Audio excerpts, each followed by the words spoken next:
Chapter 13, Rationale. Chameleon was now well through her normal phase, which Bink had known before as D, and moving into her beauty phase.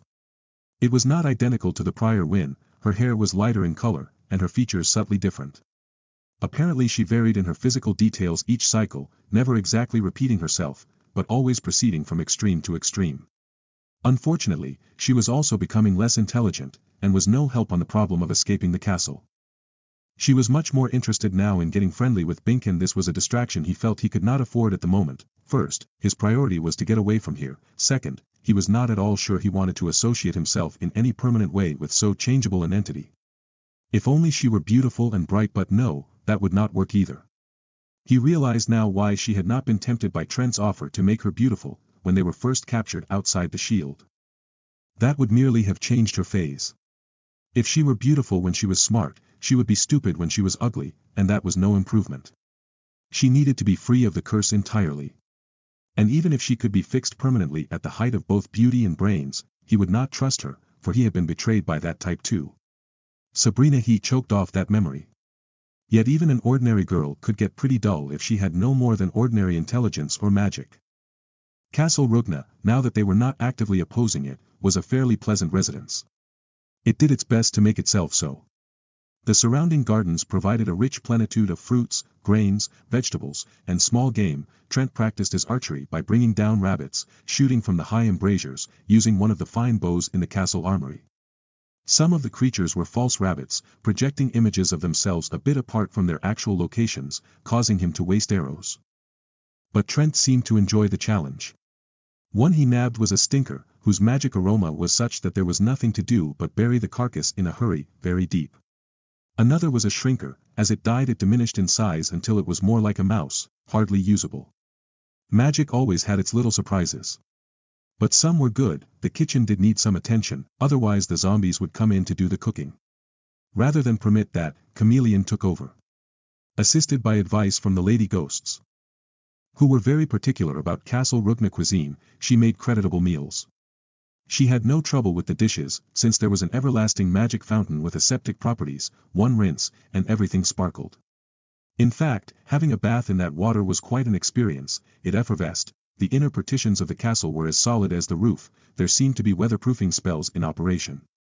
Each person had an opulent private bedroom with costly draperies on the walls, moving rugs on the floors, quivering goose-down pillows, and solid, silver chamber pots. They all lived like royalty. Bink discovered that the embroidered tapestry on the wall opposite his bed was actually a magic picture. The little figures moved, playing out their tiny dramas with intriguing detail.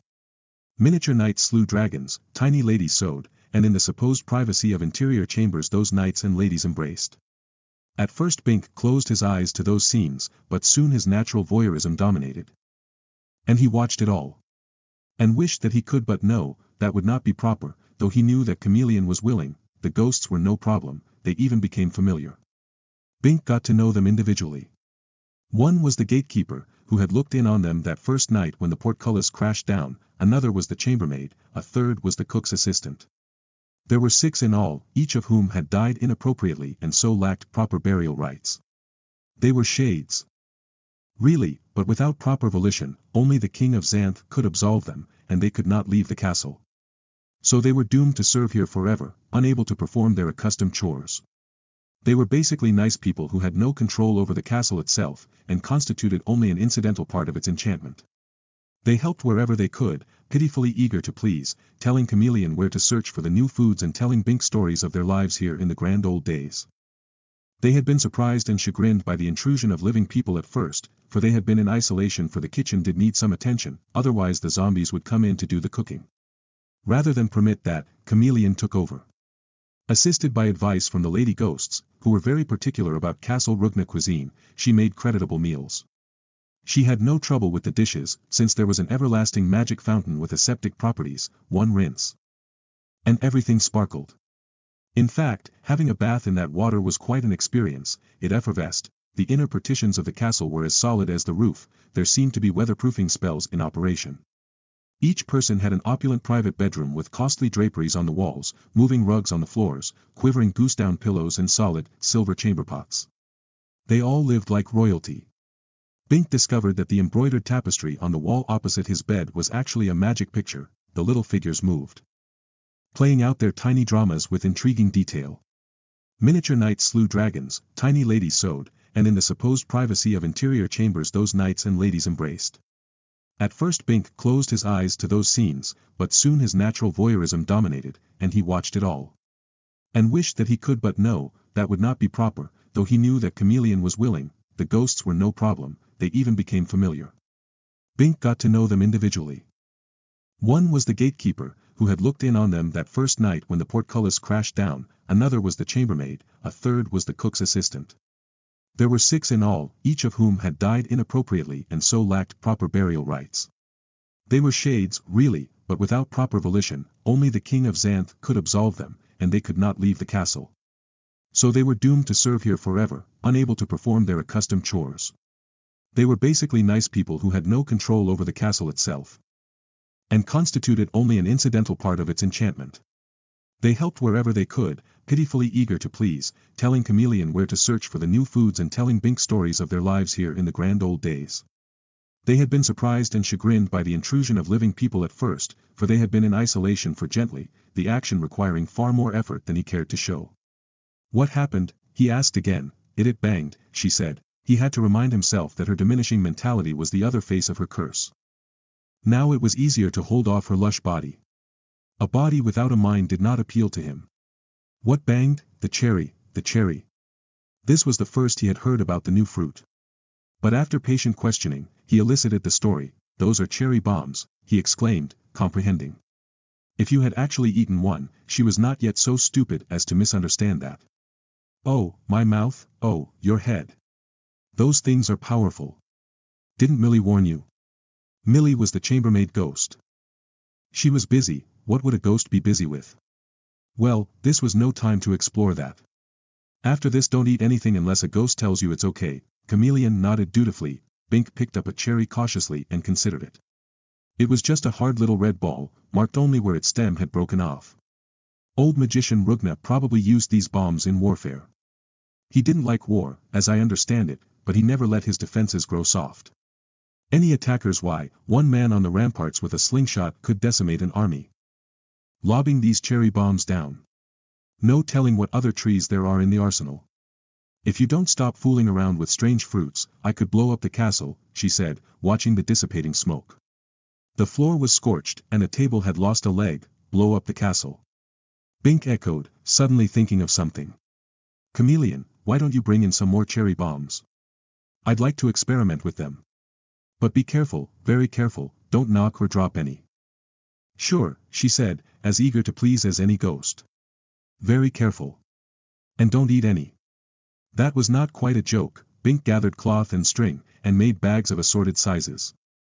Soon he had bag bombs of varying power. He planted these strategically around the castle. One bag he kept for himself. I think we are ready to depart Castle Rugna, he said. But first I have to talk with Trent. You stand here by the kitchen door, and if you see any zombies, throw cherries at them. He was sure no zombie had the coordination to catch such a bomb and throw it back. Wormy eyes and rotting flesh necessarily had poor hand-eye integration. So they would be vulnerable. And if you see Trent come down, and not me, throw a cherry into that pile. Fast, before he gets within 6 feet of you.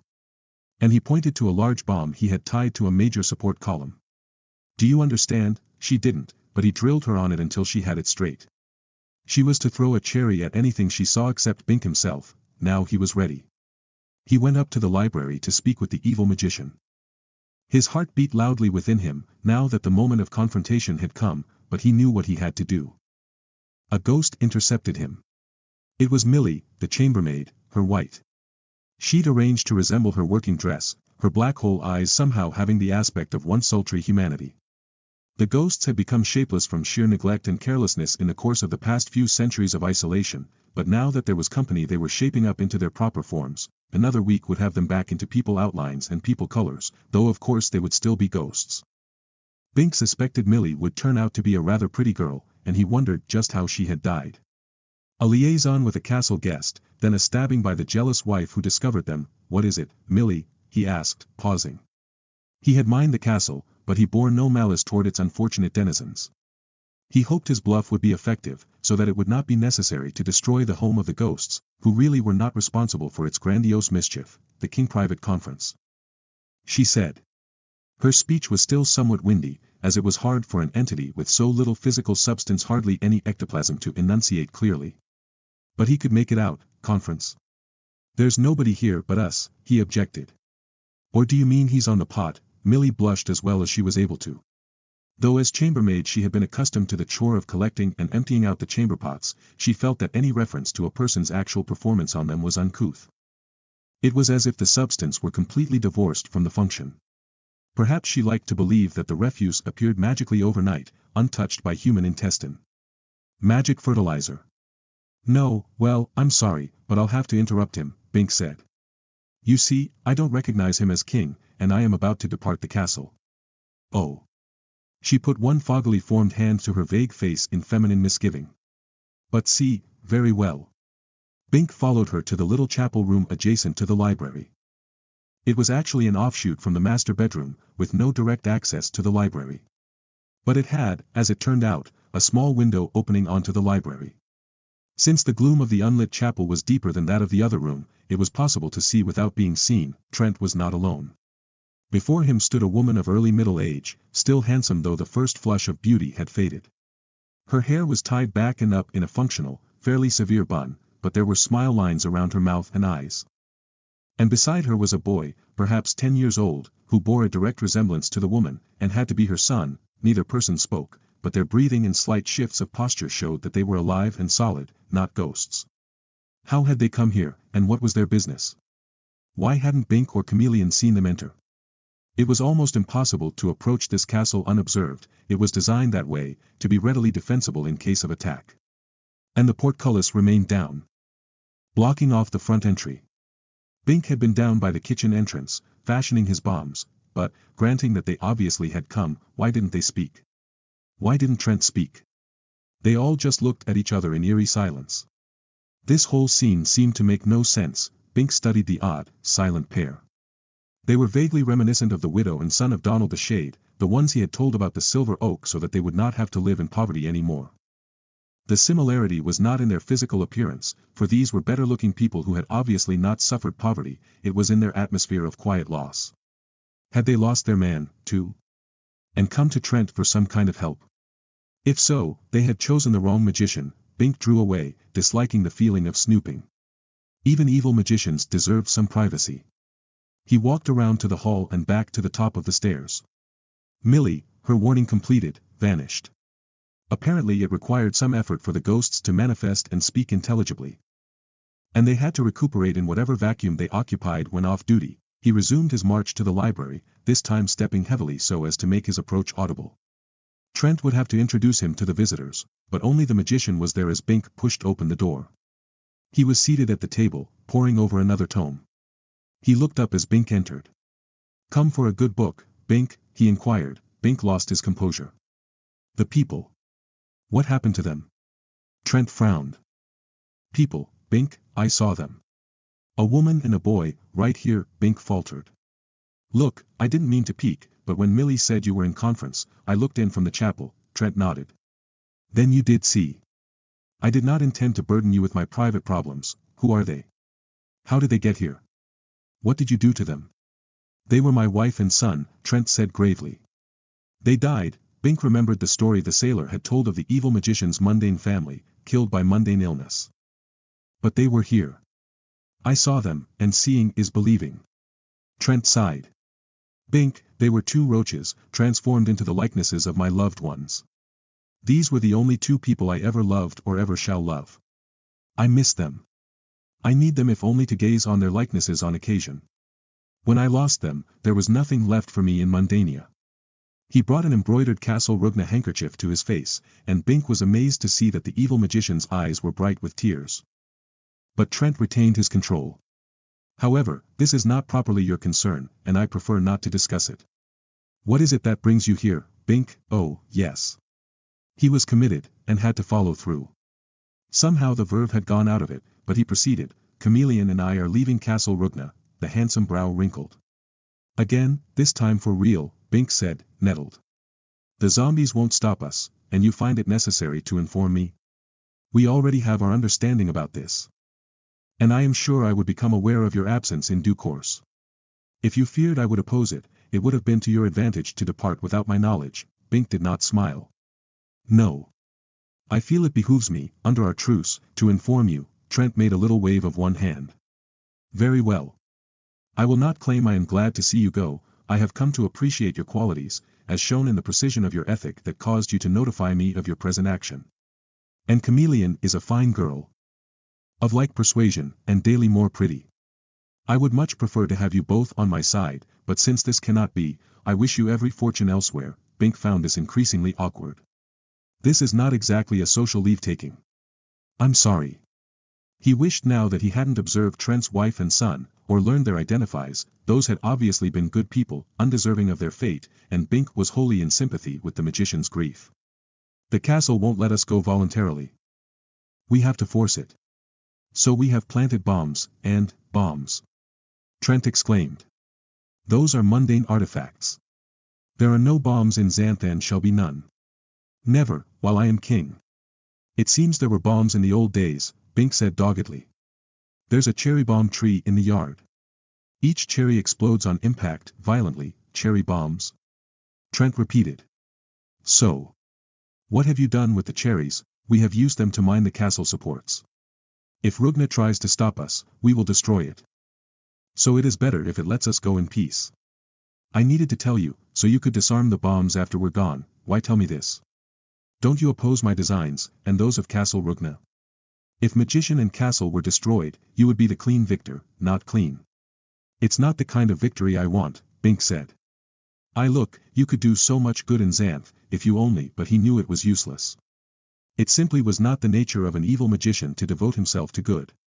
Here is a list of the bomb locations. He said, setting a piece of paper on the table.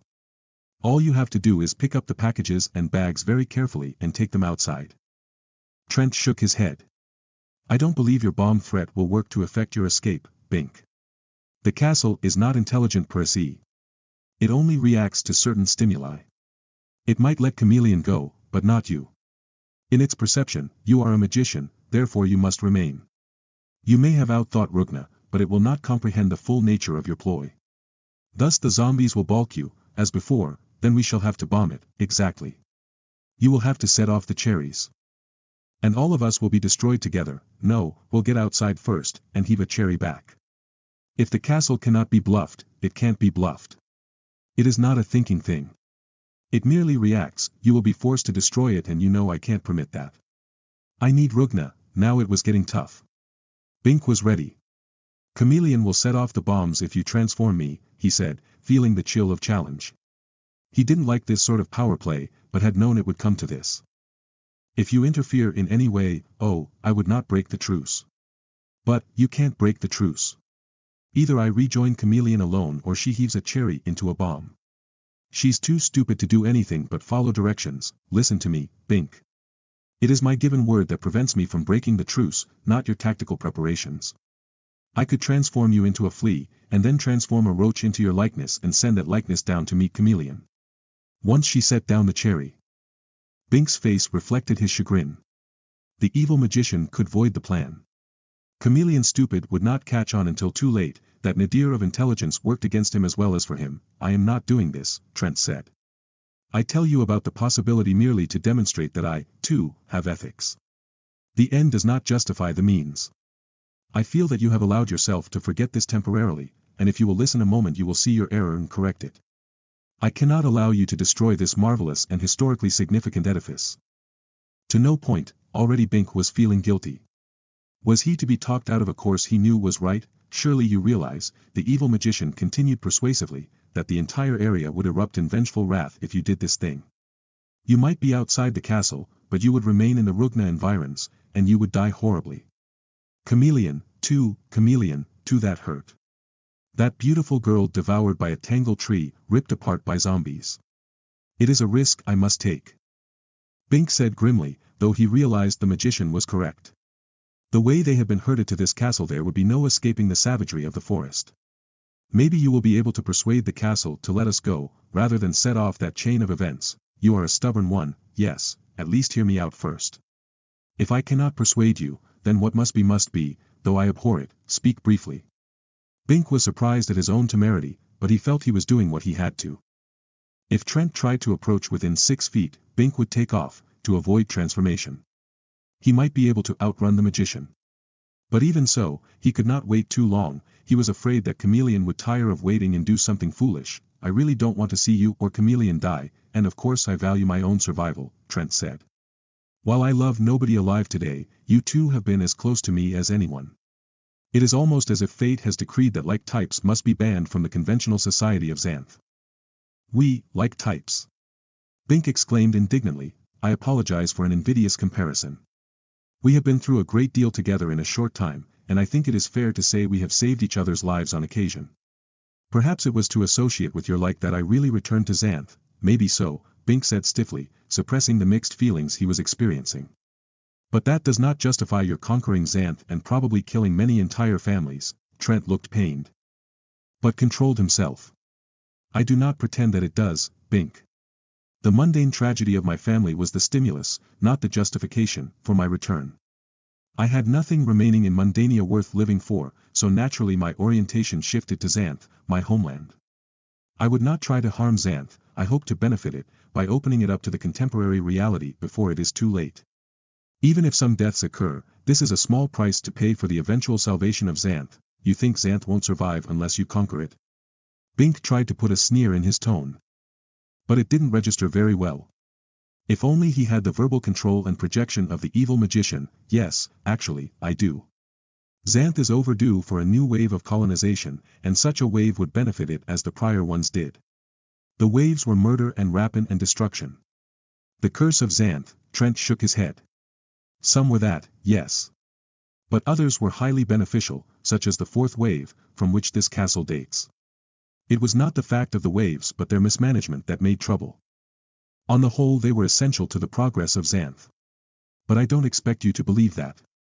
Right now I'm merely trying to persuade you to spare this castle and yourself. I'm not trying to convert you to my cause. Something about this interchange was troubling Bink increasingly. The evil magician seemed too mature, too reasonable, too knowledgeable, too committed. Trent was wrong he had to be, yet he spoke with such verisimilitude that Bink had difficulty pinpointing that wrongness. Try to convert me, he said. I'm glad you said that, Bink. I'd like you to know my logical rationale. Perhaps you can offer some positive critique. That sounded like a sophisticated intellectual ploy. Bink tried to perceive it as sarcasm, but he was sure it was not. He feared the magician was more intelligent than he, but he also knew what was right. Maybe I can, he said guardedly. He felt as if he were walking into the wilderness, picking the most likely paths, yet being inevitably guided to the trap at the center. Castle Rugna on the physical and intellectual levels. Rugna had lacked a voice for 800 years, but now it had one. Bink could no more fence with that voice than he could with the magician's keen sword, yet he had to try. My rationale is dual. Part of it relates to Mundania, and part to Xanth. You see, despite certain lapses in ethics and politics, Mundania has progressed remarkably in the past few centuries, thanks to the numbers of people who have made discoveries and spread information. In many respects it is a far more civilized region than Xanth. Unfortunately, the mundane's powers of combat have also progressed. This you will have to take on faith, for I have no way to prove it here. Mundania has weapons that are easily capable of eradicating all life in Xanth, regardless of the shield. That's a lie. Bink exclaimed. Nothing can penetrate the shield. Except perhaps the three of us, Trent murmured. But the main restriction of the shield is against living things. You could charge through the shield, your body would penetrate it quite readily, but you would be dead when you got there. Same thing, not the same thing, Bink. You see, there are big guns that throw missiles which are dead to begin with, such as powerful bombs, like your cherry bombs, but much worse, preset to explode on contact. Xanth is a small area, compared to Mundania. If the mundanes were determined, they could saturate Xanth. In such an attack, even the shield stone would be destroyed. The people of Xanth can no longer afford to ignore the mundanes. There are too many Mundanians, we knowledgeable, too committed. Trent was wrong he had to be, yet he spoke with such verisimilitude that Bink had difficulty pinpointing that wrongness. Try to convert me, he said. I'm glad you said that, Bink. I'd like you to know my logical rationale. Perhaps you can offer some positive critique. That sounded like a sophisticated intellectual ploy. Bink tried to perceive it as sarcasm. But he was sure it was not. He feared the magician was more intelligent than he, but he also knew what was right. Maybe I can, he said guardedly. He felt as if he were walking into the wilderness, picking the most likely paths, yet being inevitably guided to the trap at the center. Castle Rugna on the physical and intellectual levels. Rugna had lacked a voice for 800 years, but now it had one. Bink could no more fence with that voice than he could with the magician's keen sword, yet he had to try. My rationale is dual. Part of it relates to Mundania, and part to Xanth. You see, despite certain lapses in ethics and politics, Mundania has progressed remarkably in the past few centuries, thanks to the numbers of people who have made discoveries and spread information. In many respects it is a far more civilized region than Xanth. Unfortunately, the mundane's powers of combat have also progressed. This you will have to take on faith, for I have no way to prove it here. Mundania has weapons that are easily capable of eradicating all life in Xanth. Regardless of the shield, that's a lie. Bink exclaimed. Nothing can penetrate the shield. Except perhaps the three of us, Trent murmured. But the main restriction of the shield is against living things. You could charge through the shield, your body would penetrate it quite readily, but you would be dead when you got there. Same thing. Not the same thing, Bink. You see, there are big guns that throw missiles which are dead to begin with, such as powerful bombs, like your cherry bombs, but much worse, preset to explode on contact. Xanth is a small area, compared to Mundania. If the mundanes were determined, they could saturate Xanth. In such an attack, even the shield stone would be destroyed. The people of Xanth can no longer afford to ignore the mundanes. There are too many Mundanians, we have human intelligence. But. Exactly. Consider the sequence. Trace a dragon back through similar species, and it becomes increasingly manlike. Does that suggest anything to you? Just that some creatures are more manlike than others. But that's no threat to Xanth. Anyway, most of these pictures are out of date, the actual creatures don't look quite like that anymore. Did the centaurs teach you the theory of evolution? Oh, sure. That today's creatures are evolved from more primitive ones, selected for survival. Go back far enough and you find a common ancestor, right? But in Mundania, creatures like the lamia, manticora, and dragon never evolved, of course not. They're magic. They evolved by magic selection. Only in Xanth can, yet obviously Xanth creatures started from mundane ancestors. They have so many affinities, all right. Bink said impatiently. They descended from mundanes. What has that got to do with your conquering Xanth? According to conventional centaur history, man has been in Xanth only 1,000 years. Trent said. In that period there have been 10 major waves of immigration from Mundania, 12, Bink said, that depends on how you count them. At any rate, this continued for 900 years, until the shield cut off those migrations. Yet there are many partially human forms that predate the supposed arrival of human beings. Does that seem to be significant? Bink was increasingly worried that Chameleon would foul up, or that the castle would figure out a way to neutralize the cherry bombs.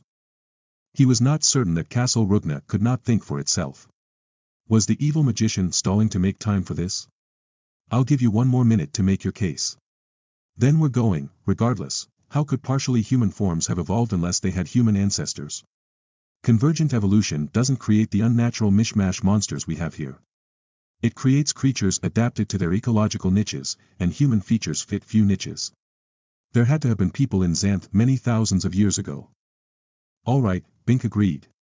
30 seconds, these people must have interbred with animals to form the composites we know, the centaurs, manticoras, merfolk, harpies, and all. And the creatures crossbred among themselves, and the composites interbred with other composites, producing things like the chimera. Bink turned to go. I think your minute is up, he said. Then he froze. They what? The species mated with other species to create hybrids. Man-headed beasts, beast-headed men. Impossible. Men can only mate with men. I mean with women. It would be unnatural to. Xanth is an unnatural land, Bink. Magic makes remarkable things possible. Bink saw that logic defied emotion. But even if they did, he said with difficulty, that still doesn't justify your conquering Xanth. What's past is past, a change of government won't. I think this background does justify my assumption of power, Bink. Because the accelerated evolution and mutation produced by magic and interspecies miscegenation is changing Xanth. If we remain cut off from the mundane world, there will in time be no human beings left, only crossbreeds. Only the constant influx of pure stock in the last millennium has enabled man to maintain his type, and there really are not too many human beings here now.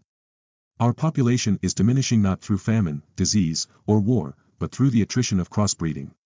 When a man mates with a harpy, the result is not a man-child, no. Bink cried, horrified. No one would breed with a filthy harpy. Filthy harpy, perhaps not. But how about a clean, pretty harpy? Trent inquired with a lift of his eyebrow. They aren't all alike, you know, we see only their outcasts, not their fresh young. No, suppose he had drunk from a love spring, accidentally, and the next to drink there was a harpy, no. But Bink knew better. A love spell provided an overriding compulsion. He remembered his experience with the love spring by the chasm, from which he had almost drunk, before seeing the griffin and the unicorn in their embrace. There had been a harpy there. He shuddered reminiscently. Have you ever been tempted by an attractive mermaid? Or a lady centaur? Trent persisted, no. But an insidious memory picture of the elegant firm mermaid breasts came to him. And Sherry, the centaur who had given him a lift during the first leg of his journey to see the magician Humphrey, when he touched her, had it really been accidental? She had threatened to drop him in a trench, but she hadn't been serious. She was a very nice filly. Rather, person. Honesty compelled his reluctant correction. Maybe, and surely there were others, less scrupulous than you, Trent continued inexorably. They might indulge, in certain circumstances, might they not? Just for variety. Don't the boys of your village hang around the centaur grounds on the sly, as they did in my day, boys like Zinc and Jama and Potiphar, bullies and troublemakers, who had caused ire in the centaur camp? Bink remembered that too. He had missed the significance before. Of course they had gone to see the bare-breasted centaur fillies, and if they caught one alone, Bink knew his face was red.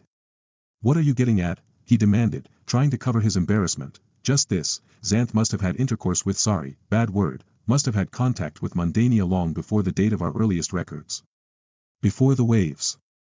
Because only in Mundania is the human species pure. From the time a man sets foot in Xanth, he begins to change. He develops magic. And his children develop more magic, until some of them become full-fledged magicians, and if they remain, they inevitably become magic themselves. Or their descendants do. Either by breaking down the natural barriers between species, or by evolving into imps, elves, goblins, giants, trolls. Did you get a good look at Humphrey? He's a gnome, Bink said without thinking. Then, oh, no, he's a man, and a good one, but he's well along the route to something else. He's at the height of his magical powers now, but his children. If he ever has any, may be true gnomes. I dare say he knows this, which is why he won't marry. And consider Chameleon, she has no direct magic, because she has become magic. This is the way the entire human populace of Xanth will go, inevitably, unless there is a steady infusion of new blood from Mundania. The shield must come down. The magic creatures of Xanth must be permitted to migrate outside, freely, there to revert slowly and naturally to their original species. New animals must come in. But Bink found himself fumbling with the horrors of these concepts. If there was always an interchange before, what happened to the people who came thousands of years ago? Probably there was some obstruction for a while, cutting off migration. Xanth could have been a true island for 1,000 years or so, trapping the original prehistoric human settlers, so that they merged entirely with the existing forms and gave rise to the centaurs and other sports. It is happening again. Under the shield. Human beings must, enough, Bink whispered, fundamentally shocked. I can't listen to any more, you will defuse the cherry bombs, like a bolt of lightning, sanity returned. No. I'm taking Chameleon and leaving now, but you have to understand, no. The evil magician was beginning to make sense. If Bink listened any more, he would be subverted and Xanth would be lost. What you suggest is an abomination. It cannot be true. I cannot accept it, Trent sighed. With seemingly genuine regret. Well, it was worth a try, though I did fear you would reject it. I still cannot permit you to destroy this castle. Bink braced himself to move, to get out of transformation range. 6 feet, Trent shook his head. No need to flee, Bink, I shall not break the truce. I could have done that when I showed you the pictures, but I value my given word. So I must compromise. If you will not join me, shall have to join you, what? Bink, whose ears were almost closed to the evil magician's beguiling logic, was caught off guard. Spare Castle Rugna. Defuse the bombs. I will see you safely clear of these environs. This was too easy. Your word, my word, Trent said solemnly. You can make the castle let us go, yes. This is another facet of what I have learned in these archives. I have only to speak the proper words to it, and it will even facilitate our departure. Your word, Bink repeated suspiciously. So far Trent had not broken it yet. What guarantee was there? No tricks. No sudden change of mind. My word of honor, Bink. What could he do? If the magician wanted to break the truce, he could transform Bink into a tadpole now, then sneak up on Chameleon and transform her. And Bink was inclined to trust him. All right, go and defuse your bombs. I will settle with Rugna. Bink went. Chameleon met him with a glad little cry, and this time he was quite satisfied to accept her embrace. Trent has agreed to get us out of here, he told her. Oh, Bink, I'm so glad, she exclaimed, kissing him. He had to grab her hand to make sure she didn't drop the cherry bomb she still held. She was growing lovelier by the hour. Her personality was not changing much, except as her diminishing intelligence caused her to be less complex, less suspicious. He liked that personality, and now, he had to admit, he liked her beauty, too. She was of Xanth, she was magic, she did not try to manipulate him for her private purposes, she was his type of girl. But he knew that her stupidity would turn him off, just as her ugliness during the other phase had. He could live with neither a lovely moron nor an ugly genius. She was attractive only right now, while her intelligence was fresh in his memory and her beauty was manifest to his sight and touch. To believe otherwise would be folly. He drew away from her. We have to remove the bombs. Carefully, he said, but what about the emotional bombs within him? Chapter 14, Wiggle. The three of them walked out of Castle Rugna without challenge. The portcullis was raised. Trent had found a hoisting winch, oiled it, and cranked it up with the aid of the magic inherent in its mechanism. The ghosts appeared to bid them all fond adieu. Chameleon cried at this parting, and even Bink felt sad. He knew how lonely it would be for the ghosts after these few days of living company, and he even respected the indomitable castle itself. It did what it had to do.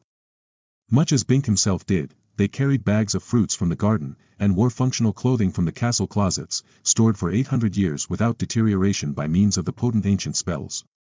They looked like royalty, and felt like it too. Castle Rugna had taken good care of them. The gardens were magnificent. No storm erupted this time. No trees made threatening gestures, instead, they moved their limbs to be touched gently in the gesture of parting friendship.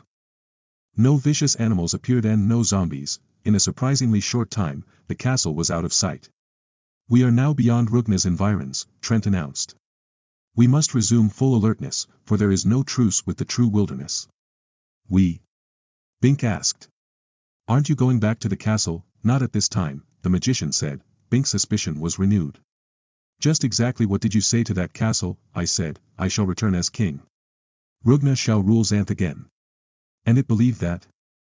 Trent's gaze was tranquil. Why should it doubt the truth? I could hardly win the crown while remaining confined in the wilderness. Bink did not respond. The evil magician had never said he'd given up his plot to conquer Xanth, after all. He had merely agreed to see Bink and Chameleon safely out of the castle. He had done this. So now they were back where they had been operating under a truce to get them all safely out of the remainder of the wilderness. After that Bink's mind was blank. The untamed forest did not take long to make its presence felt. The trio cut through a small glade girt with pretty yellow flowers, and a swarm of bees rose up. Angrily they buzzed the three, not actually touching or stinging, but shearing off abruptly at short range. Chameleon sneezed. And sneezed again, violently. Then Bink sneezed too, and so did Trent. Sneeze bees, the magician exclaimed between paroxysms. Transform them. Bink cried, I can't achoo, focus on them, my eyes are watering so. Achoo. Anyway, they are innocent creatures of the achoo. Run, you dopes. Chameleon cried. They ran. As they cleared the glade, the bees left off and the sneezes stopped. Good thing they weren't choke bees, the magician said, wiping his flowing eyes. Bink agreed. A sneeze or two was okay, but a dozen piled on top of one another was a serious matter. There had hardly been time to breathe. Their noise had alerted others in the jungle. That was always the background threat here. There was a bellow, and the sound of big paws striking the ground. All too soon a huge fire-snorting dragon hove into view. It charged right through the sneeze glade, but the bees left it strictly alone. They knew better than to provoke any fire sneezes that would burn up their flowers. Change it. Change it. Chameleon cried as the dragon oriented on her. Dragons seem to have a special taste for the fairest maidens. Can't, Trent muttered. By the time it gets within 6 feet, its fire will have scorched us all into roasts. It's got a 20-foot blowtorch. You aren't much help, she complained. Transform me. Bink cried with sudden inspiration. Good idea. Abruptly Bink was a sphinx. He retained his own head, but he had the body of a bull, wings of an eagle, and legs of a lion. And he was huge. He towered over the dragon. I had no idea sphinxes grew this big, he boomed. Sorry, I forgot again, Trent said. I was thinking of the legendary sphinx in Mundania, but the mundanes don't have magic. This one must have wandered out from Xanth a long time ago. For thousands of years it has been stone, petrified. What could scare a sphinx that size? Chameleon wondered, peering up at Bink's monstrous face, but there was business to attend to. Begone, beastie. Bink thundered. The dragon was slow to adapt to the situation. It shot a jet of orange flame at Bink, scorching his feathers. The blast didn't hurt, but it was annoying. Bink reached out with one lion's paw and swiped at the dragon. It was a mere ripple of effort, but the creature was thrown sideways into a tree. A shower of rock nuts dropped on it from the angry tree. The dragon gave a single yelp of pain, doused its fire, and fled. Bink circled around carefully, hoping he hadn't stepped on anyone. Why didn't we think of this before, he bellowed. I can give you ride, right to the edge of the jungle. No one will recognize us, and no creature will bother us. He squatted as low as possible, and Chameleon and Trent climbed up his tail to his back. Bink moved forward with a slow stride that was nevertheless faster than any man could run. They were on their way, but not for long. Chameleon, bouncing around on the sphinx's horny-skinned back, decided she had to go to the bathroom. There was nothing to do but let her go. Bink hunched down so she could slide safely to the ground. Trent took advantage of the break to stretch his legs. He walked around to Bink's huge face. I'd transform you back, but it's really better to stick with the form until finished with it, he said. I really have no concrete evidence that frequent transformations are harmful to the recipient, but it seems best not to gamble at this time. Since the Sphinx is an intelligent life form, you aren't suffering intellectually. No, I'm okay, Bink agreed. Better than ever, in fact. Can you guess this riddle? What walks on 4 legs in the morning, 2 legs at noon, and 3 in the evening? I shall not answer, Trent said, looking startled. In all the legends I've heard, some sphinxes committed suicide and the correct answers to their riddles were given. Those were the smaller type of sphinx, a different species, but I seem to have muddled the distinctions somewhat, and would not care to gamble on the absence of affinity. No, Bink said, chagrined. I guess the riddle was from the mind of the sphinx, not me. I'm sure all sphinxes had a common ancestor, though I don't know the difference between one kind and another. Odd. Not about your ignorance of mundane legends. About your riddle memory. You are the Sphinx. I didn't move your mind into an existing body, for the original creatures have all been dead or petrified for millennia. I transformed you into a similar monster, a Bink Sphinx. But if you actually have Sphinx memories, true Sphinx memories, there must be ramifications of your magic you don't comprehend, Bink said.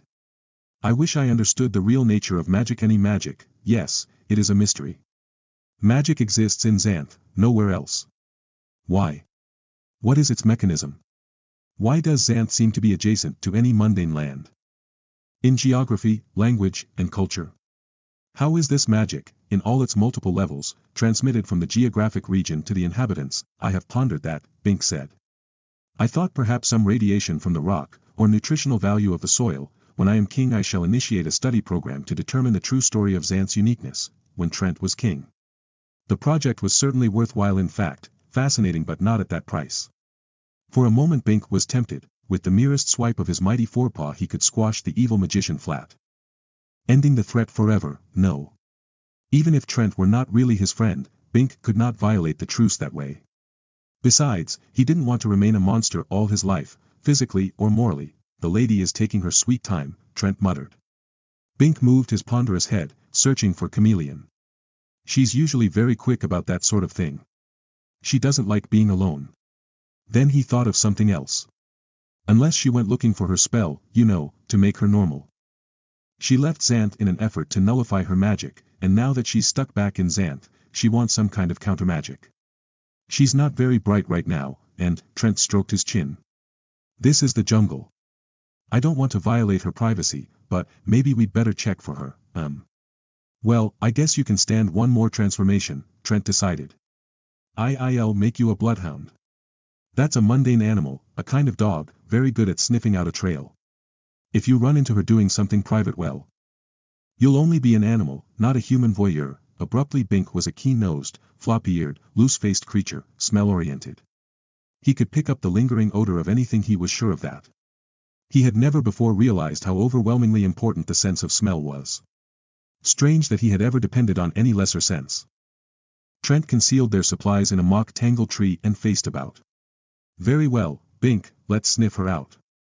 Bink understood him well enough, but could not reply, as this was not a speaking form of animal. Chameleon's trail was so obvious it was a wonder Trent himself couldn't smell it. Bink put his nose to the ground. How natural that the head be placed so close to the primary source of information, instead of raised foolishly high as in Trent's case. Anne moved forward competently. The route led around behind a bush and on into the wilderness. She had been lured away. In her present low ebb of intelligence, almost anything would fool her. Yet there was no consistent odor of any animal or plant she might have followed. That suggested magic. Worried, Bink woofed and sniffed on, the magician following. A magic lure was almost certainly trouble, but her trace did not lead into a tangled tree or guck-toothed swamp or the lair of a wyvern.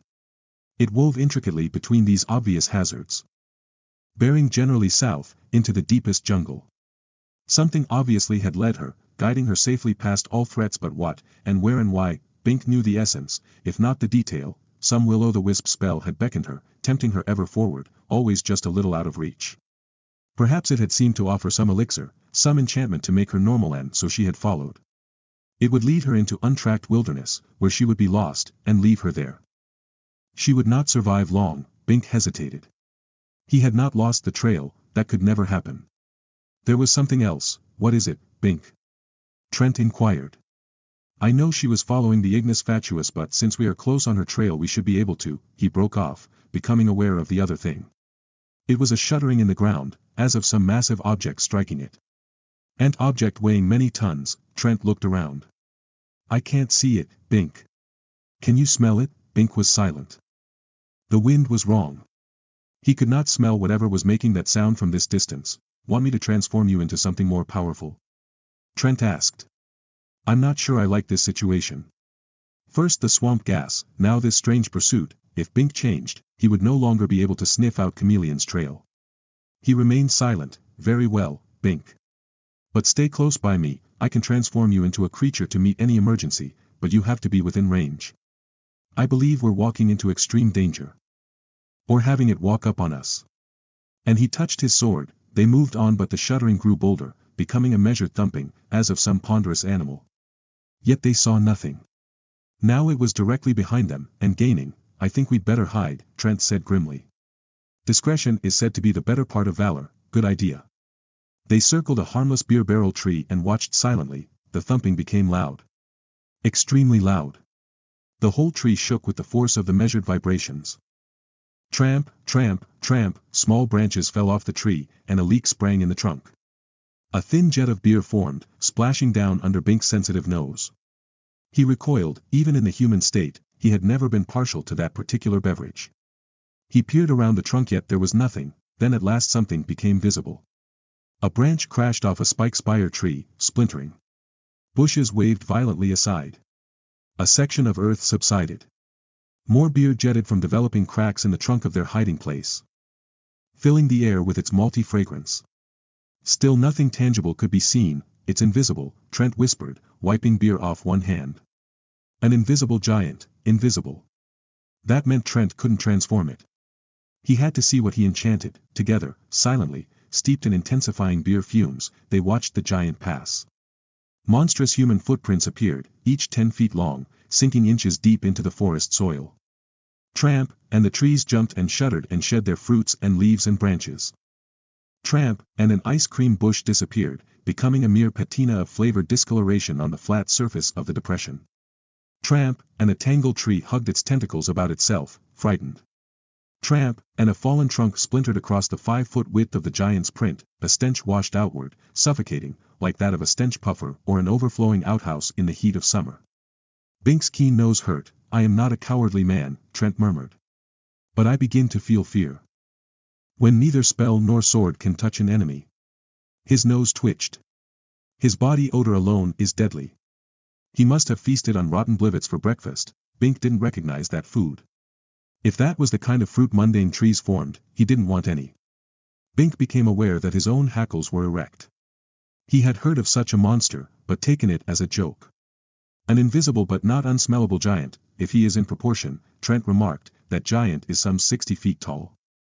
That would be impossible in Mundania, for purely physical reasons, square cube law and such. But here who can say nay to magic? He's looking over much of the forest, not through it. He paused, considering. He evidently was not following us. Where is he going? Wherever Chameleon went, Bink thought. He growled, right, Bink. We'd better track her down quickly, before she gets stepped on. They moved on, following what was now a well-trodden trail. Where the huge prints crossed Chameleon's traces. The scent of the giant was overlaid, so heavy that Bink's refined nose rebelled. He skirted the prints and picked up Chameleon's much milder scent on the far side. Now a whistling descended from right angles to the path they were following. Bink looked up nervously and saw a griffin angling carefully down between the trees. Trent whipped out his sword and backed toward the black bole of an oil barrel tree, facing the monster.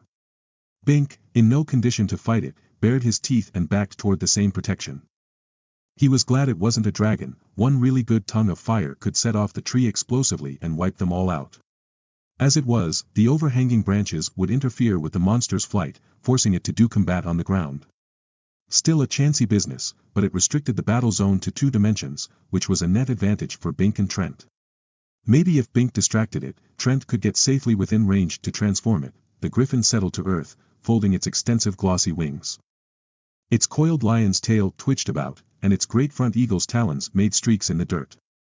Its eagle head oriented on Trent. Cop? It inquired. Bink could almost feel that deadly beak slicing through his flesh. A really healthy griffin could take on a medium-sized dragon in single combat, and this one was healthy. He nudged within transformation range. Follow the giant tracks, that way, Trent said to the monster.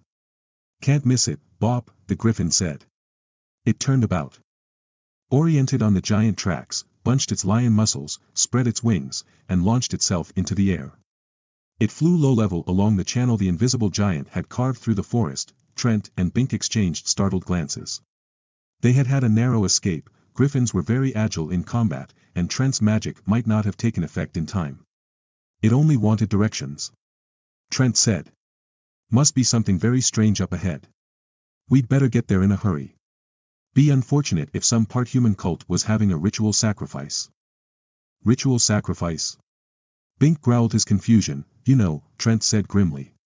Bloody altar, beautiful virgin maiden, roar. Bink took off down the trail. Soon they heard a commotion ahead. It was a medley of thumps, crashes, bellows, squawks, and crashes. Sounds more like a battle than a party, Trent observed. I really can't think what. At last they came in sight of the happening. They paused, amazed. It was an astonishing assemblage of creatures, ranged in a large loose circle.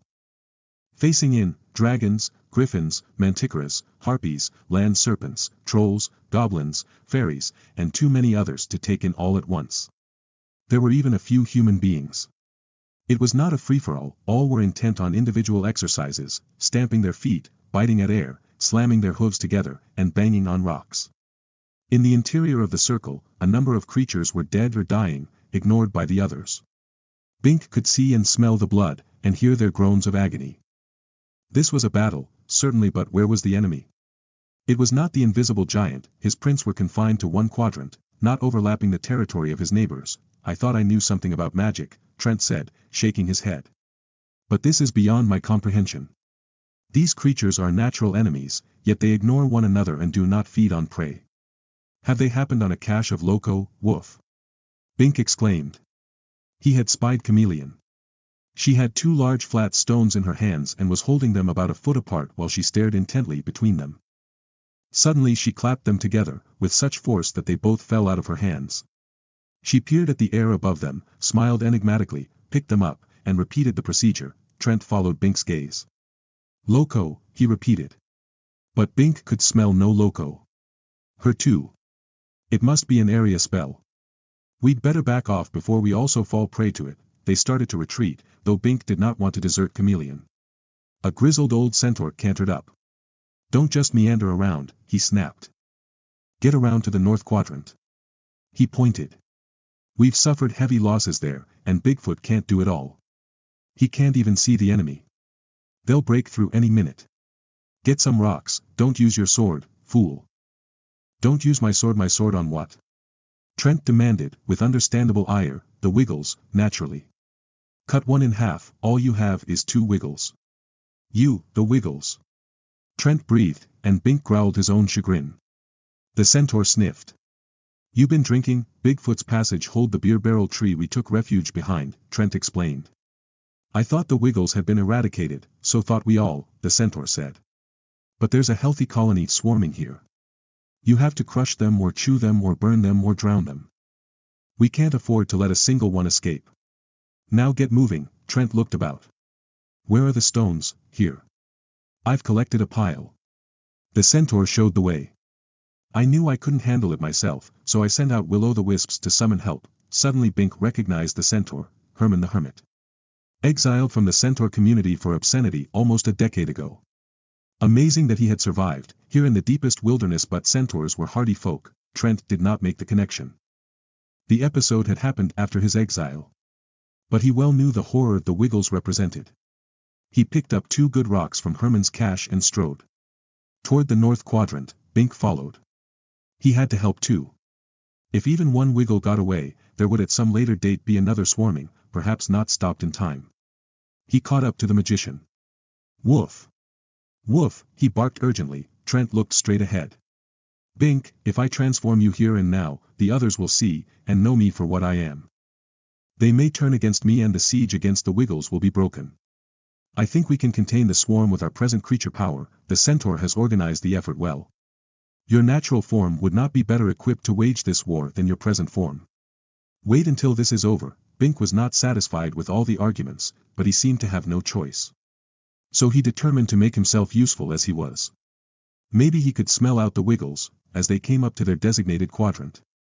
A griffin gave a loud squawk and keeled over. It resembled the one they had directed here. It must have lost sight of its guiding will-o'-the-wisp. But all griffins looked and smelled pretty much alike to Bink. Not that it mattered, objectively, all creatures here had a common purpose. Still, he felt a certain identification. He ran to it, hoping the injury was not critical. The creature was bleeding from a mortal wound. A wiggle had holed it through its lion's heart. Wiggles traveled by sudden rushes along wiggle-sized magic tunnels they created. Then they paused to recuperate, or perhaps merely to contemplate philosophical matters. No one really knew the rationale of a wiggle. Therefore the killer wiggle that had gotten the griffin should be right about here. Bink sniffed and picked up its faint putrid odor.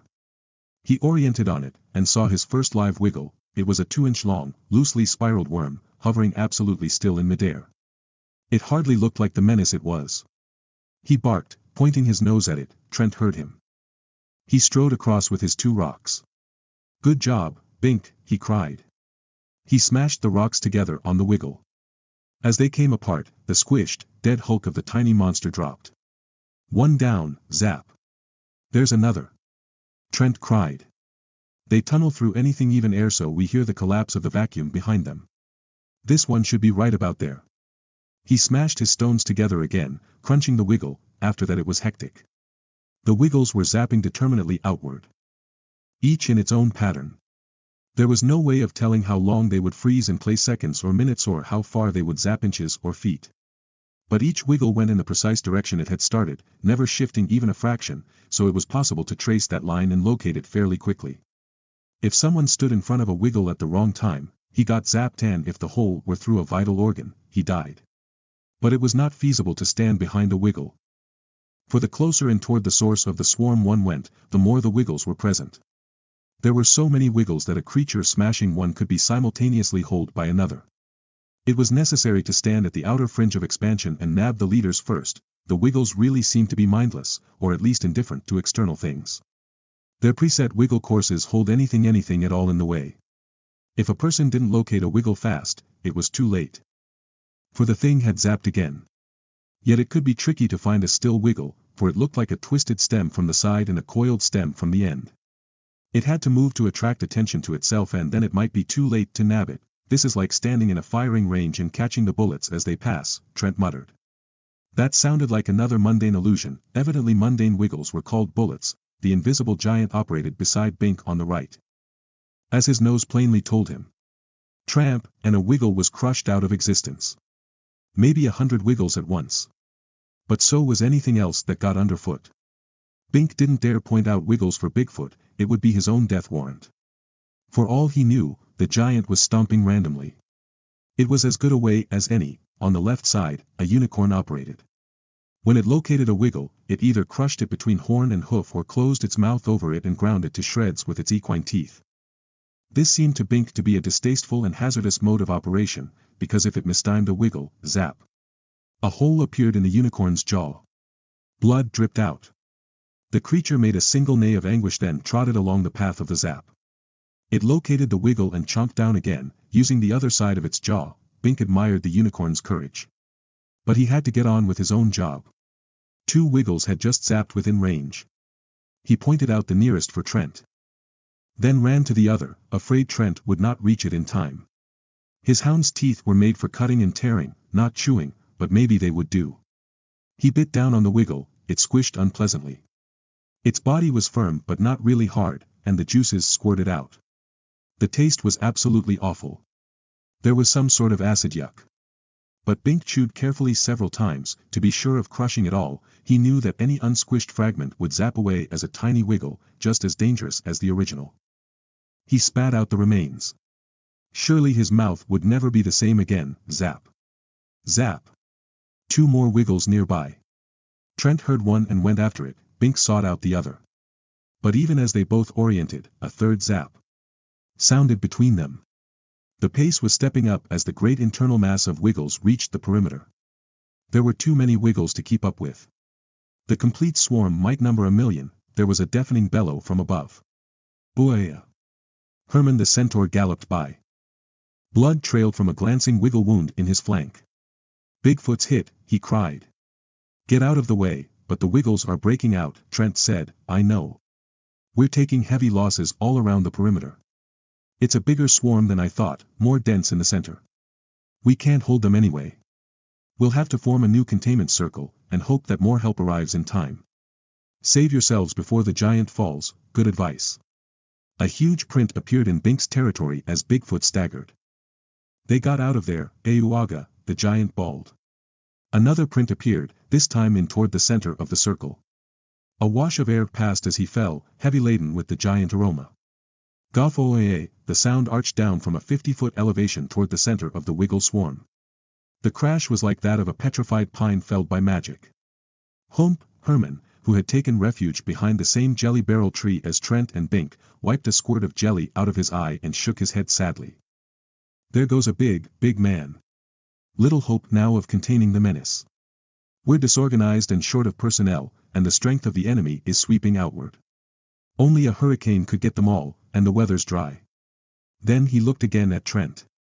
You seem familiar. Aren't you? Yes. 20 years ago, Trent raised his hand.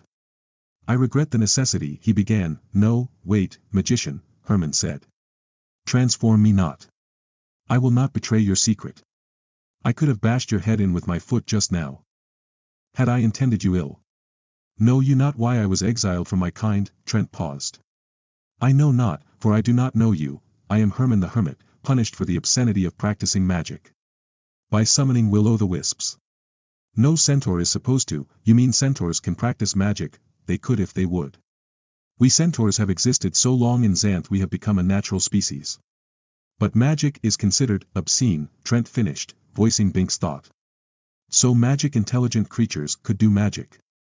Their inability was cultural, not genetic. So you became a hermit in the wilderness, correct? I share your humiliation of exile. But now we have a need more important than privacy. Use your talent to abolish the wiggle menace. I can't transform all the wiggles. I must focus on one at a time, and there are too many, not that. We must cauterize them. I had hoped my wisps would lead in a salamander, Trent exclaimed. Of course. But even so, the fire could not spread fast enough to burn out all the wiggles. And if it did, the fire itself would then be unstoppable, a greater menace than the wiggles. We'd merely exchange one devastation for another. Not so. There are certain restrictions on salamanders, and with foresight they can be controlled. I was thinking of, zap. A hole appeared in the trunk of the tree. Jelly oozed out like purple blood. Bink dashed out to crunch the wiggle, who fortunately had passed between them and injured no one. Yuck. That taste, they're inside the trees, Trent said. Some are bound to land within things. Impossible to catch those ones. Herman trotted over to a nondescript bush. He yanked several vines from it. Salamander weed, he explained. I have become a fair naturalist in my years of isolation. This is the one thing a salamander can't burn.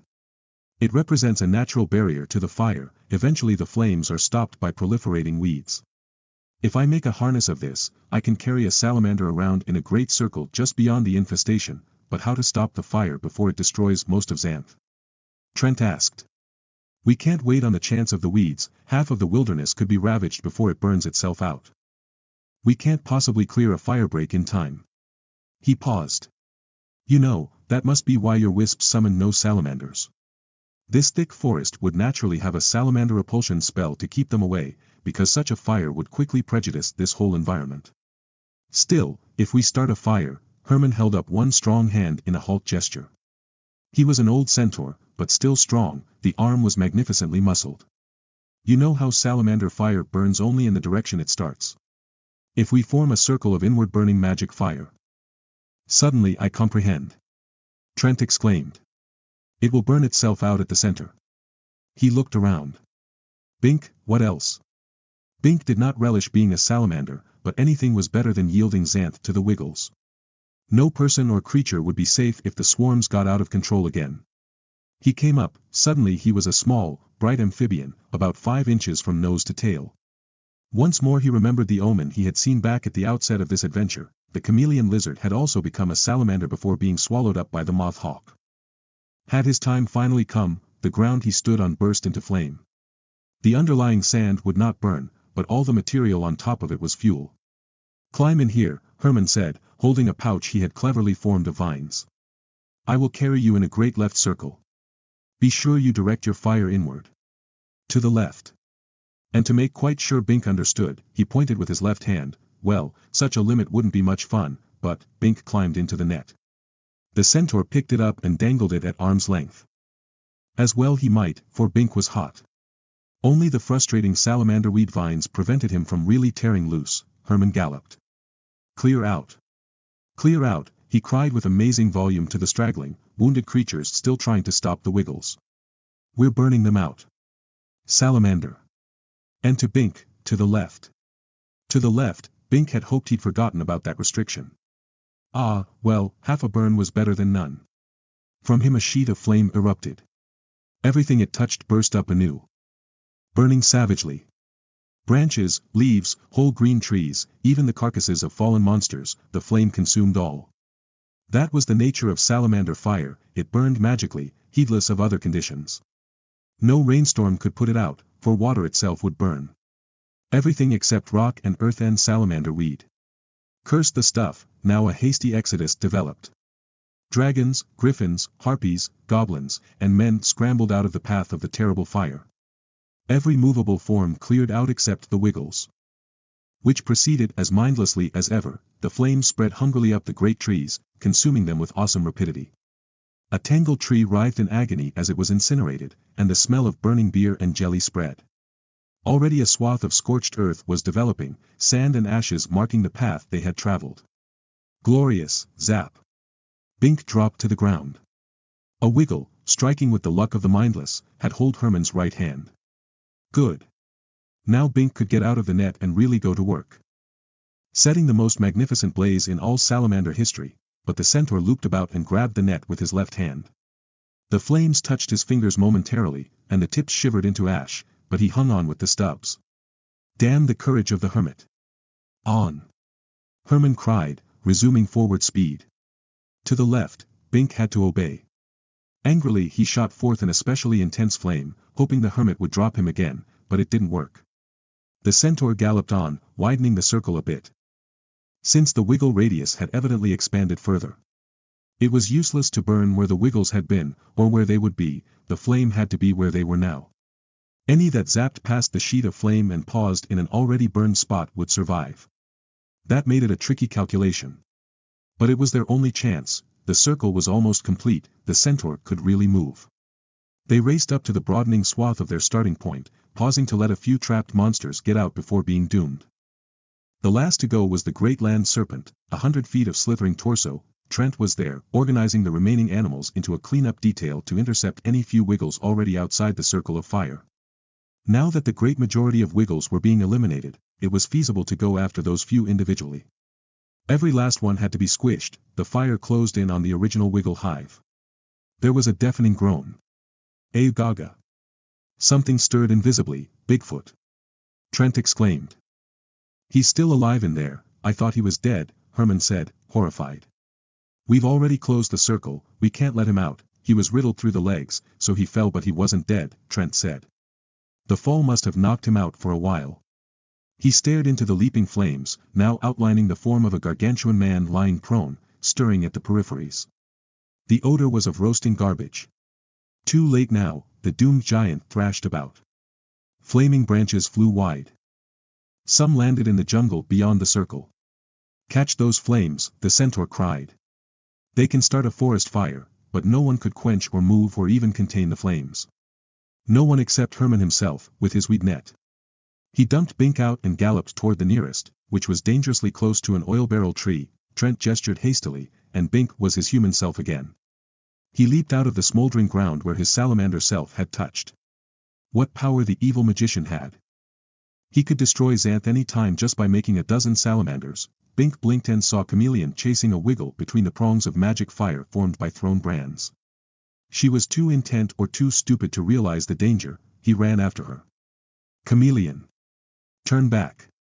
She paid no heed, faithful to her chore. He caught up and spun her about.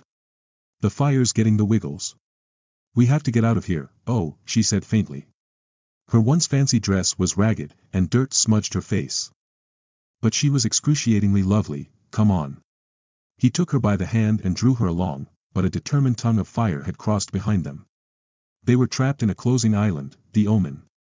Now at last it struck at both Chameleon and him. Herman leaped over the tongue, a splendid figure of a centaur. Up on my back, he cried. Bink wrapped his arms about Chameleon and heaved her up onto the hermit's back. She was wondrously supple, slender of waist and expansive of thigh. Not that he had any business noticing such things at the moment. But his position behind her as she slid on her belly onto the centaur made the thoughts inevitable. He gave her graceful posterior one last ungraceful shove, getting her balanced, then scrambled up himself. Herman started walking, then running, ready to hurdle the fire with his double burden, zap. A wiggle, close by, the centaur staggered. I'm hit, he cried. Then he righted himself, made a convulsion of effort, and leaped. He fell short. His front legs buckled, and the rear ones were in the flame. Bink and Chameleon were thrown forward, landing on either side of the human torso. Herman grabbed each by an arm, and with a surge of centaur strength shoved both on beyond the danger zone. Trent charged up. Hermit, you're burning, he cried. I will transform you. No, Herman said. I am holed through the liver. I am done for. Let the clean fire take me. He grimaced. Only, to abate the agony quickly your sword, sir. And he pointed at his neck. Bink would have temporized, pretending misunderstanding. Trying to delay the inevitable. The evil magician was more decisive. As you require, Trent said. Suddenly his blade was in his hand, flashing in an arc and the centaur's noble head flew off the body, to land upright on the ground just beyond the flame. Bink stared, aghast. He had never before witnessed such a cold-blooded killing. I thank you, the head said. You abetted the agony most efficiently. Your secret dies with me. The centaur's eyes closed. Herman the hermit had really wanted it that way. Trent had judged correctly and acted instantly. Bink himself would have bungled it. There was a creature I would have been proud to have taken for a friend, Trent said sadly. I would have saved him had it been within my power. Little lights danced in close, centering on that dead head. At first Bink supposed they were sparks, but they did not actually burn. "The will-o'-the-wisps," Trent murmured. "Paying their last respects." The lights dispersed, taking with them their vague impression of wonders barely glimpsed and joys never quite experienced. The fire consumed the body, then the head, and swept on into an already burned area. Most of the remaining flame was now in the center of the circle, where the invisible giant no longer thrashed. Trent raised his voice. "All creatures silent, in respect for Herman the Hermit, wronged by his own kind, who has died in defense of Xanth. And for Bigfoot and all the other noble creatures who perished similarly." A hush fell on the throng.